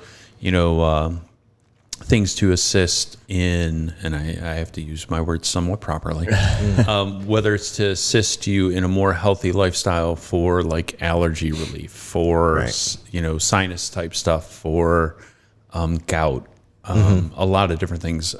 She was given a gift. We also do Reiki there. We do raindrop therapy, which is with essential oils and stuff like that. It's all about getting the toxins out and letting good repair occur. And her classes she truly teaches from the heart, because she has no problem giving you all this information for free, and then you not coming to see her for anything added and extra, because even if you take parts of what she taught you to make your life a little bit better without giving her a penny, she in her own heart feels that that's an accomplishment, and that's what she was put here to do. That's amazing. I mean, and like just talking to you the other night, and you kind of pointed me in the right direction of what to use and how to do it. Like that was like what, a 30-minute conversation. And I went home and I told my wife about like what you told me, and that alone. So you guys teaching people that could help, because I could come there and pay for some things and buy from you, but you're also saying, hey, you could buy it from here. Right. But you're just giving that free advice. Right. Which is amazing. That's amazing that you guys do that, and just paying it forward to other people to help live a better lifestyle, to save their lives. That's exactly it. Yeah. That's huge. The center, I was fortunate enough that through other things that I have done and everything that I was able to not be in the position that we have to get money from our clients in order to be able to afford the center and afford this and everything else. It's more of, let's give people what you may pay at the big hospital. Many people can't afford to pay cash for something like that. Right. True. But here it's a much smaller amount. And if I feel that you really need it and I don't even think you can afford that amount, I'll figure out something. Yeah. We'll figure something out. So I think it comes down to, look, on one hand, it's a business, right? Like you're running a business. Like you have bills that you incur in order to be able to provide these services. You have to be able to do, you have to be able to financially cover the expenses and everything else. And it's also your career paths, and that's what you guys have chosen to do, whether it's Michelle, who's been doing it for however long, or you who have taken much more bigger part of it now. But on the other end, it's a field where your knowledge is probably worth more than you could ever charge. Yeah. And knowing that makes it a lot easier to say, hey, look, I just want you to be better. Right. And decisions being good people, being good humans, you've set yourself up in a way where you're now at the point where you don't necessarily need to charge top dollar to be able to afford to have the center, because it's something that you guys enjoy doing. It's not like, I love my job. I can tell. Yeah. I already you're know passionate that, about it. Yeah. We had, we were able to partner with one or two other, a chiropractor business and a hair salon. They're now referring their clients to us and everything. And I'm very big on, even during your massage, education. So as I'm doing something, I'll explain to you why I'm doing what I'm doing, and suggest, because I can't prescribe, because I'm not a doctor, I'll suggest maybe little things that you can do to keep this muscle loose so that you have better ability to live a nicer lifestyle. Yeah. Right.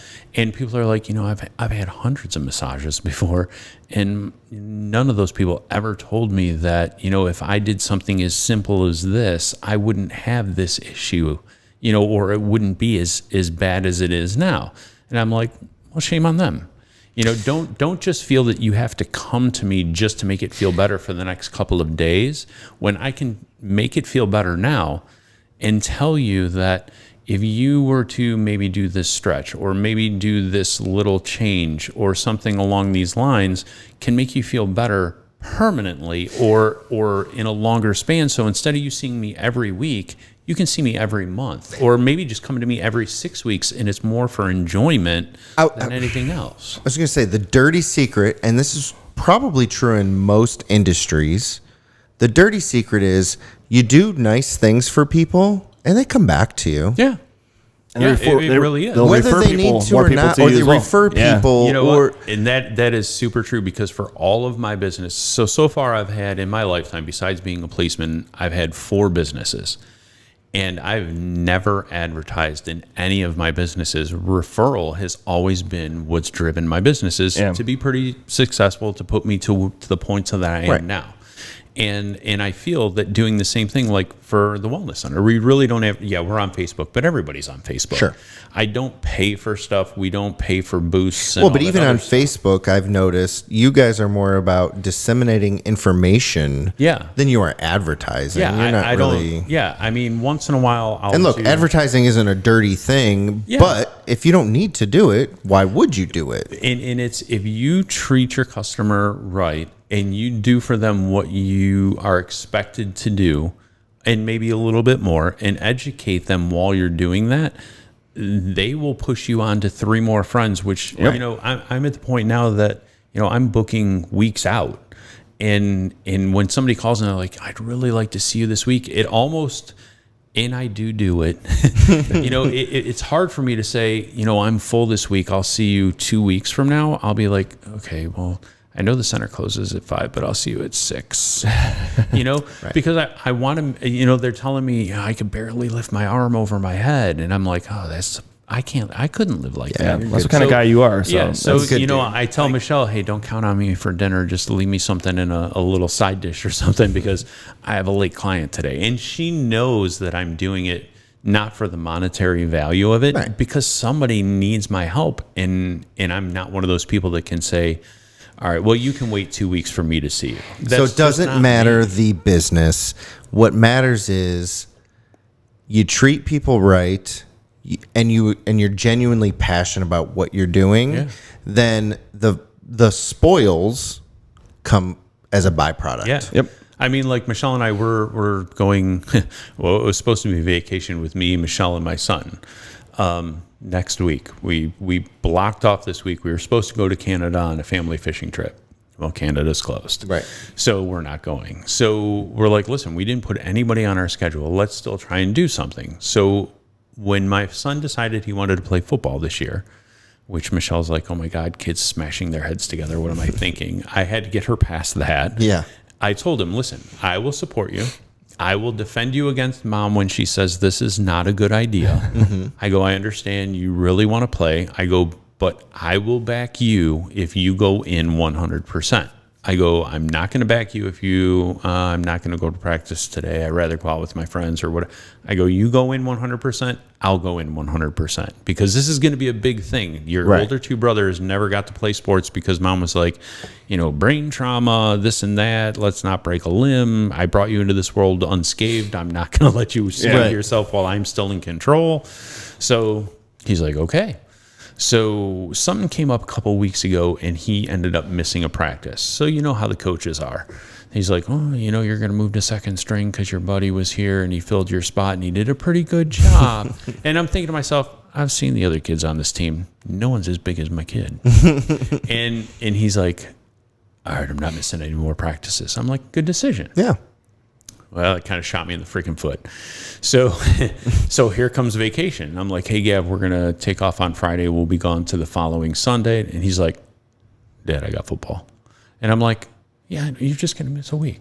I can't miss a week. I can't miss one practice. That kid, I bumped him out of that spot. I'm back in my starting spot. I'm not going to messing that up. And I'm like, yeah, but vacation though. Yeah. I'm like, buddy, we're going to go like rock climbing. We're going to go whitewater rafting. We're going to do all this stuff. And he's like, I love that stuff, but I'm going to football. And I'm like, fuck, that really shot me in the foot. I'm like, 13. Like, I'm gonna have to find a babysitter. I'm like, because Michelle and I are planning on going on this vacation, and I told him, if you go all in, I'm all in. So now I have to be supportive, Right. And I'm like, hey, Michelle, he's not going. She's like, what do you mean he's not going? It's family vacation. I'm like, you're not going. I'm like, I told him, if you go all in, I'm all in, and we're supportive as a family, and he wants to go to football, so he doesn't want to go on family vacation. Does he know he's missing out on fishing? I'm like, fishing is his favorite thing in the world, but he said that football's more important than fishing. And I'm like, I'm saying this. And she's like, all right, well, I'm still going on vacation. I'm like, well, I'm not missing it. Yeah. Right. I'm going with you. So today, before we came here, we're talking to grandmas and grandpas to find out who can, fill in and do what we have to do so that they can fill his spot, because and I can't take that away from him, because he's like, that's good though. This is what I decided to do, Dad. That you told me this is what I have to do, either all in or nothing, and I'm all in. So I'm like, all right, well, I have to be supportive of that. So Hell we yeah. have to figure out all the different, twists and turns that go That's with it. awesome him. though. Yeah. I mean, that's a follow through on a commitment that you made. Yeah. And like, good on you for not like, yeah, but seriously Yeah, though, right. we're going to go Really, fishing. buddy, we're going fishing in whitewater rafting. Forget everything I told you. We're going on vacation. Like, that was a lesson back then, but like, here we are in Yeah, times we're going on here. vacation. And it's funny because so under the wire,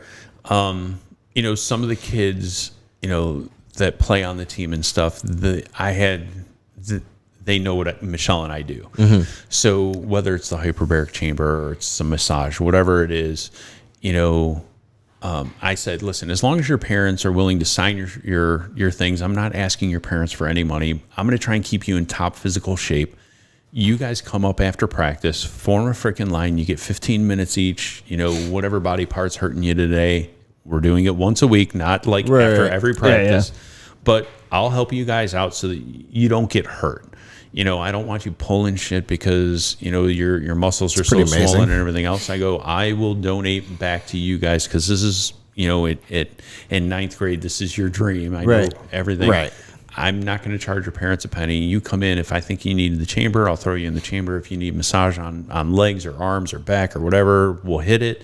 You get 15 minutes, and until the line's done on these days, my time is your time. That's pretty awesome. And parents are like, some of the parents, they might not even be able to afford a massage themselves. Right. Because, they're raising a family. They've got obligations. They need to feed the kids and everything else. And it's not something that I feel they should go without, now that I know as much as I know, because you don't want your kids getting hurt and messed up. Right. At 13, you don't need them with a back injury, because they need to have jobs later in life. Right. Yeah. So if it's a long way to go. Me giving up my 3 hours on a Wednesday so that I can see a handful of kids, so be it. Yeah. Who cares? That's It's really not. cool. That is awesome. And to teach them, they're coming in to see me not for a relaxation massage. So it's not that it's, super comfortable. I mean, they may be wincing as I'm doing what I'm doing, but tomorrow they're running like they weren't even injured the day before. Yeah. Right. So it's worth it to me to show these kids that you don't need medication all the time. You don't need a pain reliever. You just need somebody to help you through the situation you're in now.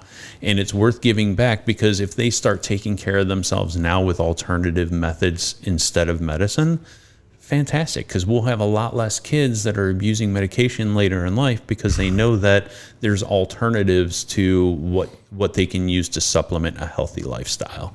100%. That's amazing. Yeah. I love it so much. Come I see need to you go. guys. For sure. I have like dad injuries. Oh, yeah, I have plenty of those. And so just a quick little spin off of that. So they say one 60-minute massage is equal to 6 hours of undisturbed sleep. Really? That's like a whole week of sleep. It's amazing. Your body reacts to 1 hour of not even deep intensive, but relaxation therapeutic massage.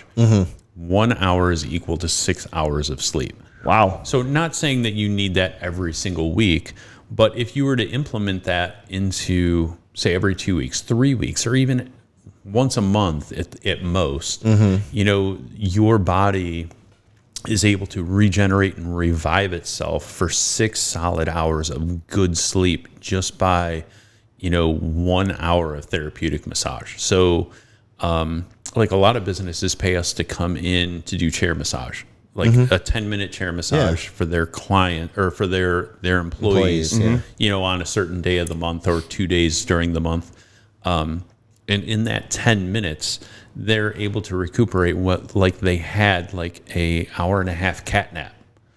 So I think of the productivity you can get from your employee after that. Yeah. And not to say it's a bartering chip, but to imply, so make it for all the employees that don't miss a day of work last month are in the drawing for, sometime during this 8-hour period, the massage people are coming in. Yeah. So it's good because you can get a little out of your employees and return that favor without a huge, monetary thing. I mean, yes, we do charge for stuff like that. Sure. But on the other hand, but on the other hand, your employees are encouraged to get their spot just by showing up to work. Yeah. Yeah, we have some incentive things too with like exercise. We have like a whole every month they have competition for like steps. So whoever's like they have random competitions every month, and whoever's like the top like leading in steps, they put them into a drawing and then they win gift cards. That might be something that we could actually put in there and be like, okay, well, work something out to get like a gift card for your place, and then that's one of the gifts. That's one of the that'd be really good. It's actually a great idea. Investing in your employees' health is never bad. Yeah. For the simple fact of is when you invest in their health, they're leading a better lifestyle, which means less potential for injury, less potential for them becoming sick.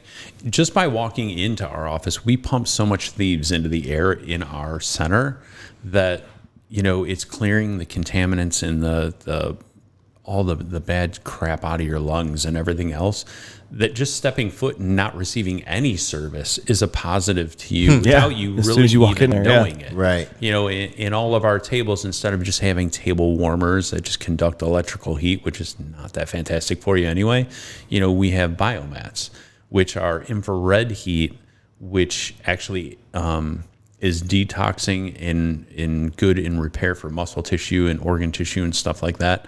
And so laying on our tables, any of our tables, whether it's a massage table, the relaxation table, the meditation tables, you're actually getting medical benefits without even knowing that it's nothing that you might think is just warm. It's really cool. Yeah. I need to get involved. I know. I've been saying it for years too. I mean, like I said, I've known Steve since I was like, You were young. 10, 12, 14, something like that. I don't know. He was at my freaking boot camp graduation. Yeah. I was at your high school graduation too. Oh, were you? I don't even remember that. I was at your brother's high school graduation too. I'm surprised he did that. Your dad is too.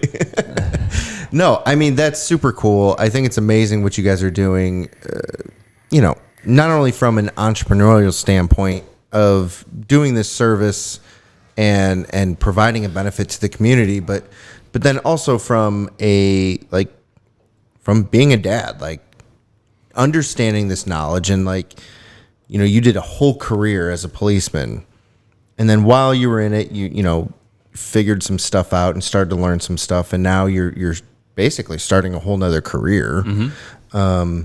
And just to see your passion for it and then passing that on to other people, including your boys. Yeah. I mean, one of the things we use at the center is essential oils from Young Living.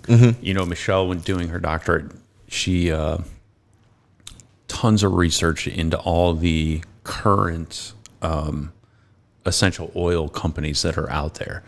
And when a company will, just by being a member, will allow you to go behind the scenes in the factories and in the distribution plants to see exactly what they're doing and how they're doing it, and there's no door that you can't open to look behind, that's a company that you want to look at. Yeah, right. When they're like, okay, we're just going to mail you this oil. Well, where did it originate? How did it grow? Right. How did, the process take place for it to go from the crop in the ground to the little bottle that gets delivered to my door?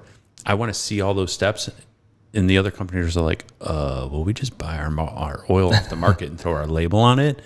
No, that's not something that I want to stand behind. And I mean, Michelle, transparency, right? Yeah, Like, I mean, Michelle is all about, I have to know where the seed came from, how the chemical or no chemicals were used in defending that plant as it growed and nurtured, to how it was picked from the land, how it was distilled, how it was put into a bottle and, given to me.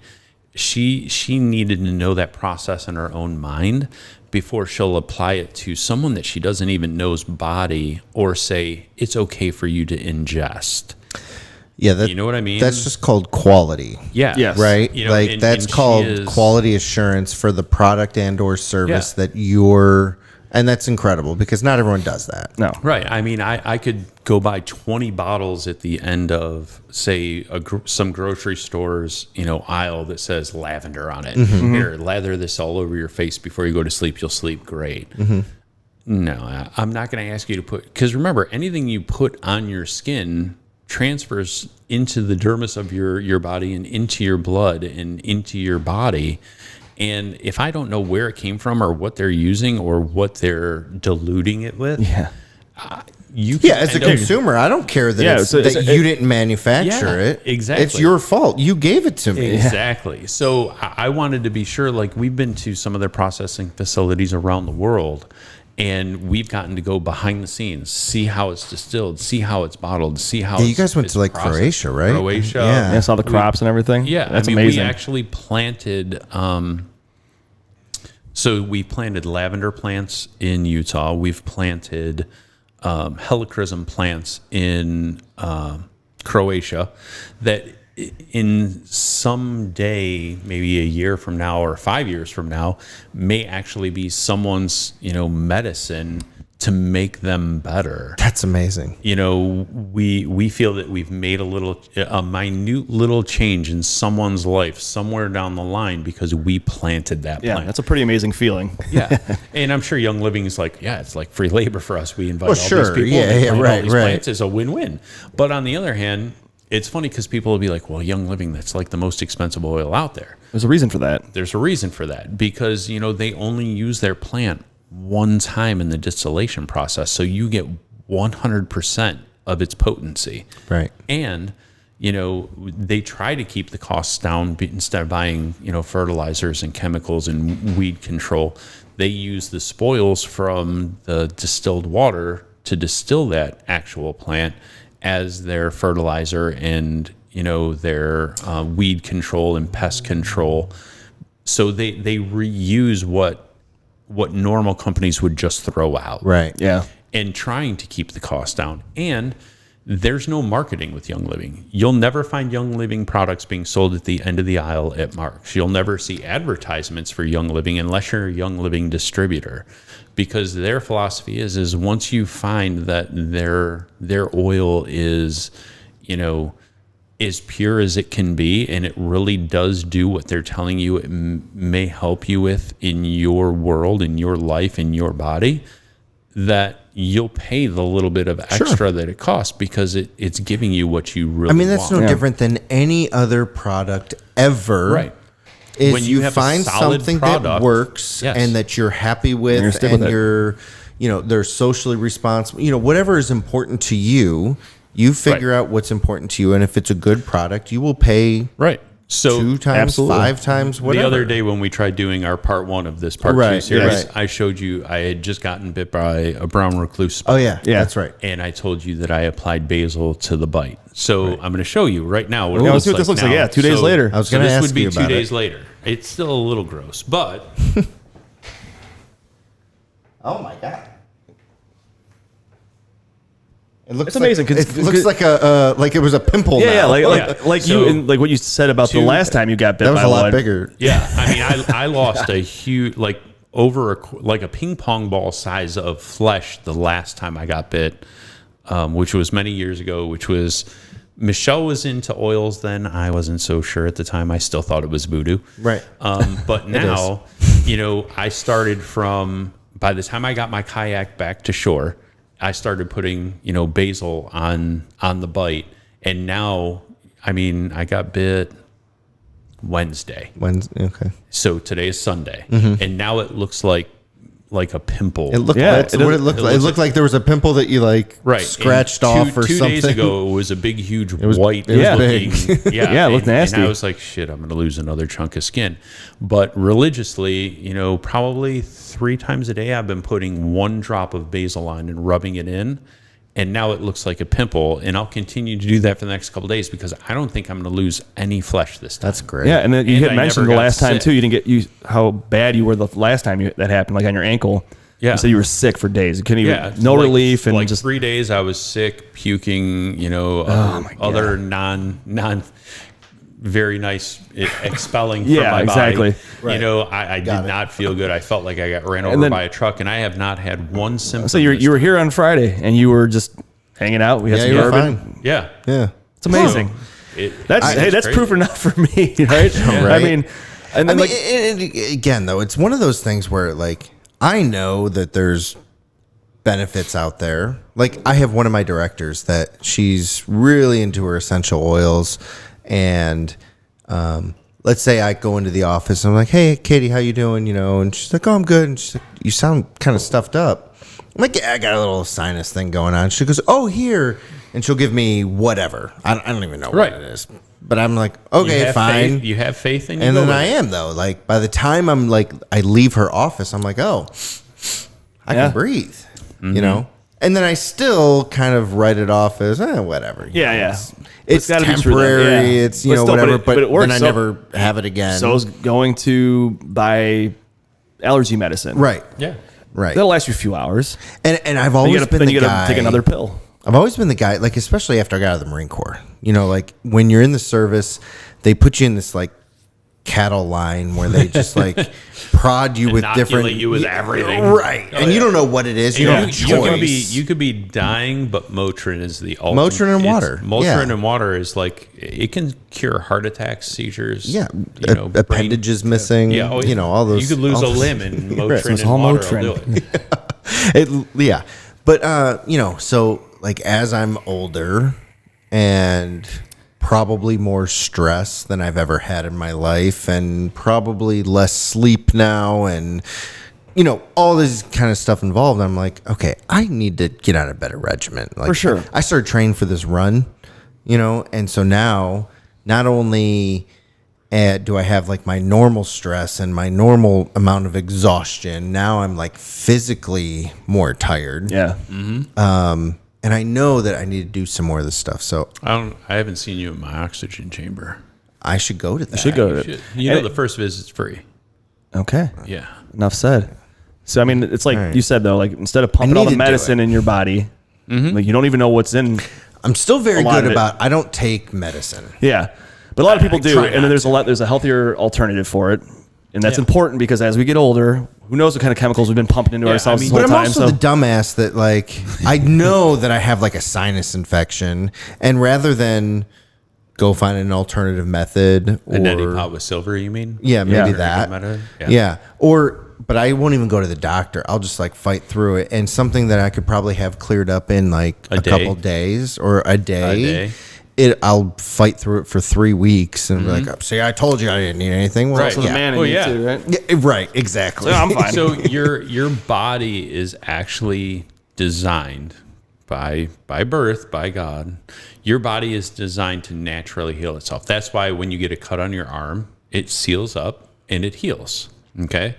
That's why even if, hopefully, knock on wood, this never happens to anybody, any of us ever know, you lose a limb, your body will adapt, adjust, and you'll be able to move on with your life, even minus a limb. Right. So all you have to do is give your body the proper nutrients, rest, whatever it is, to take that trauma and make it back to the norm. Right. So when you feed yourself, like if you're in the oxygen chamber, you give yourself that benefit of all that extra oxygen that we don't normally take in at the level of sea level we're at now. you saturate the body with oxygen, it's able to do so many more things than, so like you get, some people say, oh, I get that workout high after a run, or I get that workout high after my workout. Right. It's not really a workout high. What happens is you're breathing heavier, so you're taking in more oxygen. So your body is able to do so many more things, and you almost feel kind of euphoric. Yeah. Because you have all this oxygen in you. That makes complete sense. So I don't need to run. I could just come see You you. can just come to the oxygen chamber. Perfect. That's all we got to do. So you get into something like a hyperbaric oxygen chamber, and you take in all that extra oxygen. And not only is it good for you because you'll feel a little bit better, but your body is able to do more repair. It's able to do more relaxation.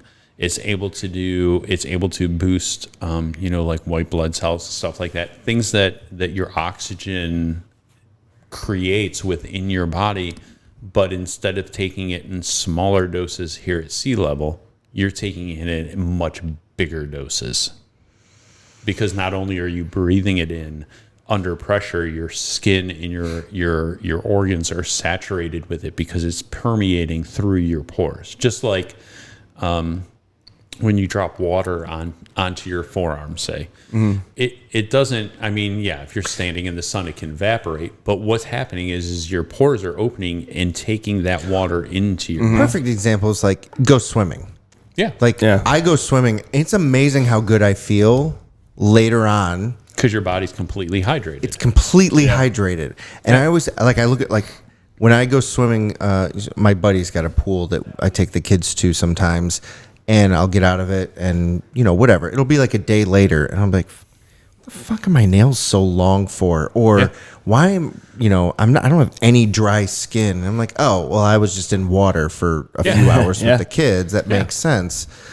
Oxygen. And so, you're always like, don't pee in my pool. Well, do you know why? You might not have drank anything that day. Do you know why you have to pee? Because you're you hydrated. still took in the water because it was permeating through your skin. Trust me, You're when I'm still in a pool, hydrated. I'm drinking. No, Well, yeah. Yeah. So it's crazy. If you take care of your body and you do what you really need to do to make, I'm not telling you have to be a vegetarian or vegan or anything. Some of that stuff does help. Mm-hmm. But if you take care of your body, and so food for thought is, you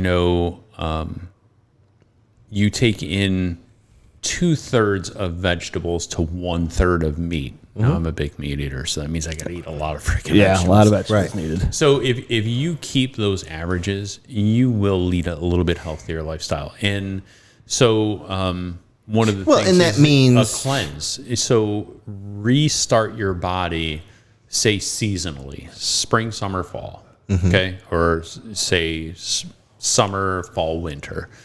A simple cleanse, a colon cleanse, which, people are like, I don't know.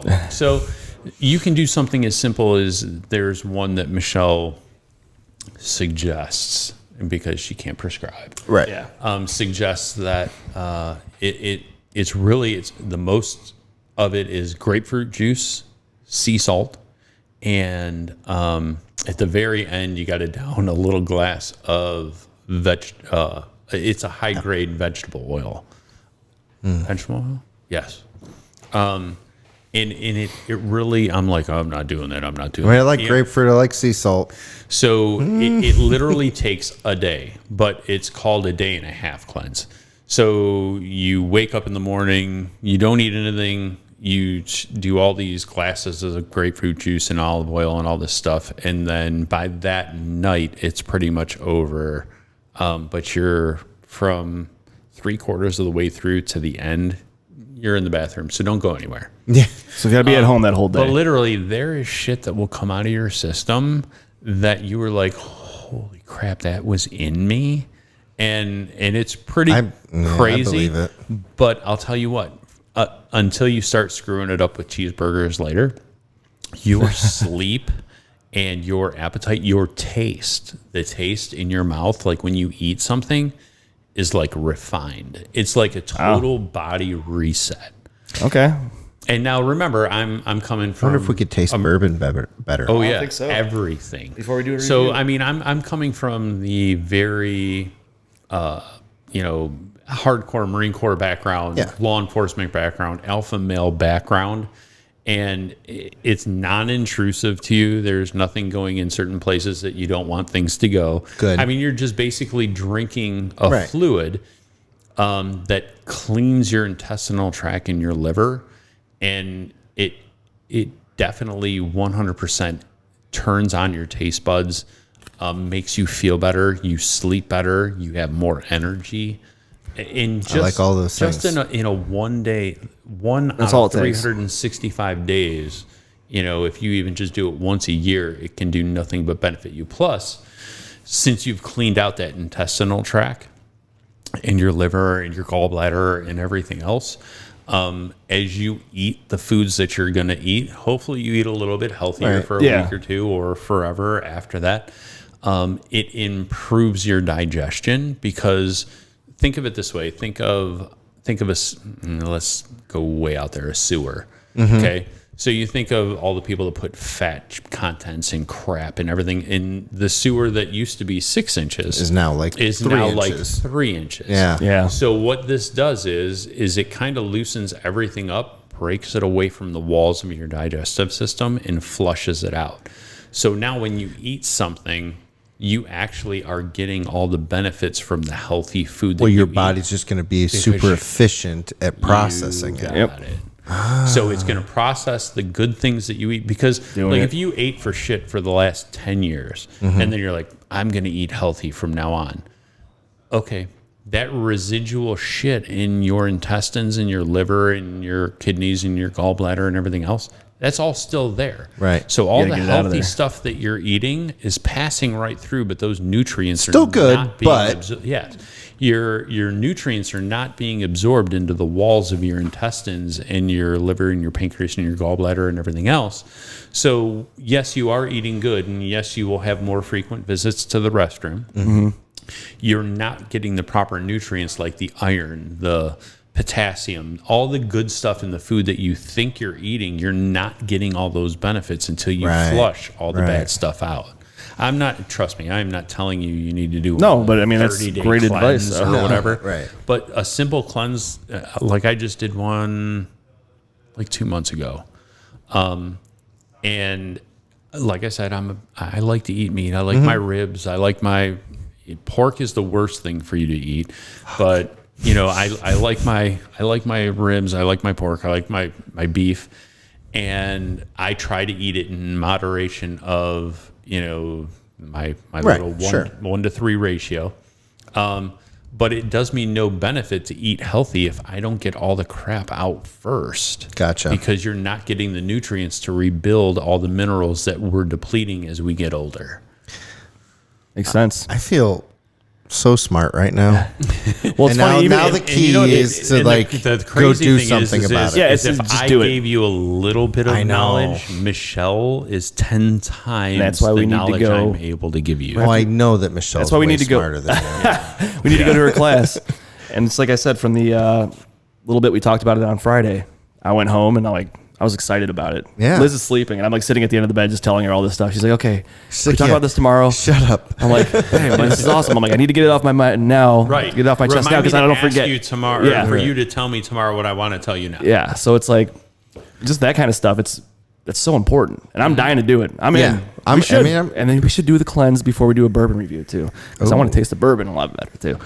I'm in. I right. mean, I will tell you unequivocally that if you were to do the cleanse, and I bet you by the time you buy the grapefruit juice, the salt tablets and stuff, and it might cost you $20. Okay, it's worth it. But the bourbon that you'll try after that, your sensations to taste will be so much heightened. Dude, I want to do Enough it. said. It's I wanna crazy. do it. All right, let's order it on. So if you guys are planning on coming to Michelle's class on Tuesday, Tuesday, I like to, yeah. right? Yeah.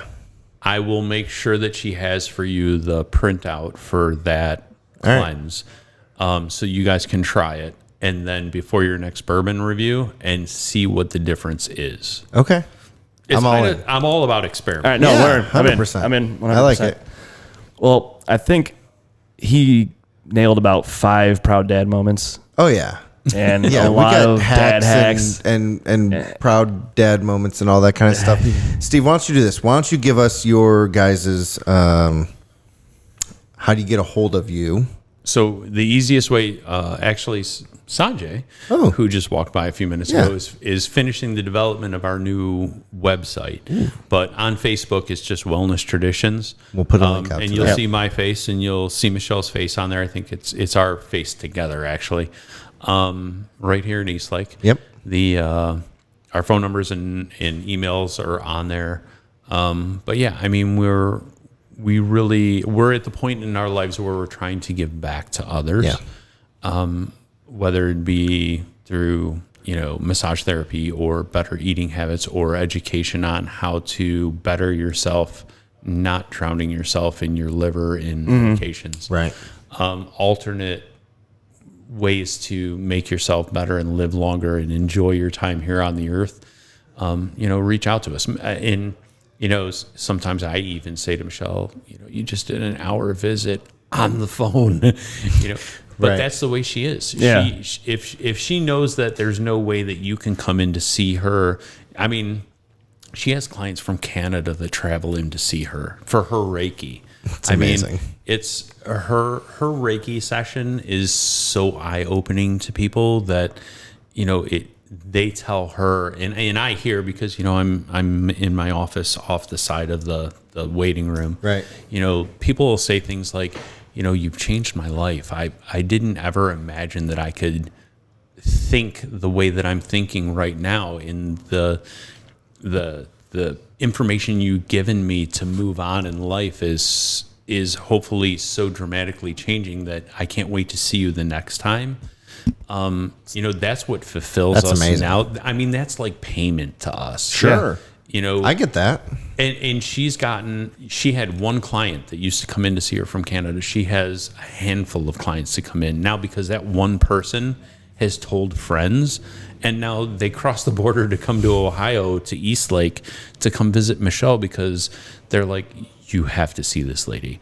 That's great. You may think your Well- life is completely in the dumper right now, but after you see her, you'll be like floating on cloud 9. And like Steve, I'm a big fan of you. Like I said, you were at my graduations and all that kind of stuff. But Michelle's amazing. Oh, she's amazing. And Yeah. I mean, I will tell you, I take a back seat to her ability to change the way people think of themselves and then what they can do for their own families. I definitely have to take a back seat. I mean, I may make you more mobile. I make you feel better in your skin than you did an hour ago when you first walked in my door, and you're like, oh my God, I can bend over and touch my toes now. I would have to say that in the mental aspect, or even in the physical aspect with the mental aspect, I mean, Michelle still leaves me in the dirt. well, together, you guys are amazing. Thank you. What you've come up with and what you've built over the last decade or so is truly incredible and it's an asset to our community. And I'm happy and proud to know you guys. And Thank you. it's just incredible. So, we will definitely put some links up on our page and definitely for the show notes. Anything else that you want to get off your chest before we sign off? Because this has been amazing, and all I want to do now is I know. improve. I know. It's good. No, It's good. just on the dad aspect, don't do in front of your kids what you wouldn't want to see them doing in the future, and lead them in the right direction, show them what financial responsibility really is, and just support them the best that you can. Be there. That's the main thing, is being there. Dad hack. There we go. It's I mean, hit the button. there's no better way to say it. I mean, that's Yeah. incredible. That's why I've been trying for months to get you to come onto the show. That's inspiring. That's perfect. Yeah, for sure. I don't know how to improve upon that Well, at all. no, So nailed it. So that's perfect. Well, yeah, but thank you for coming on, man. not a This is problem. this I is a good enjoyed time, it. and I thanks for really coming liked back after our whole blunder on Friday. So Trust me, you know, in a lifetime of all the things that I've done, Performance issues. yeah, I mean, it happens. I mean, try being in front of a stage of 400 people and the mic not working. And you have no control over it, but you're trying to teach a class on, an active shooter in the workplace. And then all of a sudden you're trying to teach it to all these people and then the mic doesn't work. And you're like, well, this is one of those times you just talk loud. Yeah. Yeah. You know, and You adapt and you overcome, You right? adapt and Improvise, overcome. adapt, overcome. it's the Marine That's what we Corps do. for you. yep. Very cool. All right. With that, we're going to end this podcast. Steve, again, thank you so much. Wellness Traditions. We will put out all the links on our show. In the meantime, if you haven't already, please make sure you subscribe and follow on Facebook, Instagram, YouTube, the Twitter, and then your favorite podcast of choice. That's the show for today. Steve Tryon, Wellness Traditions, Chief entrepreneur. Amazing dad. You used to have. We didn't even get into security company stuff. Maybe No, we'll have we to didn't come back even and get talk into it. about We'll do it that. again, yeah. Like Whatever this you guy want. does so much. It's amazing. But your boys are incredible. Very proud of my 3 boys. Clearly. Love So very cool. This has been an amazing show. Thank you so much. In the meantime, raise good humans. Thank you. That's right. Peace. Hey guys, if you love what you just heard or watched, and we know you did, do us a solid and hit that thumbs up. Share with your friends and throw us a comment, literally about anything. Your support legit keeps us going. Oh, and don't forget to give us that 5-star rating. We really appreciate you.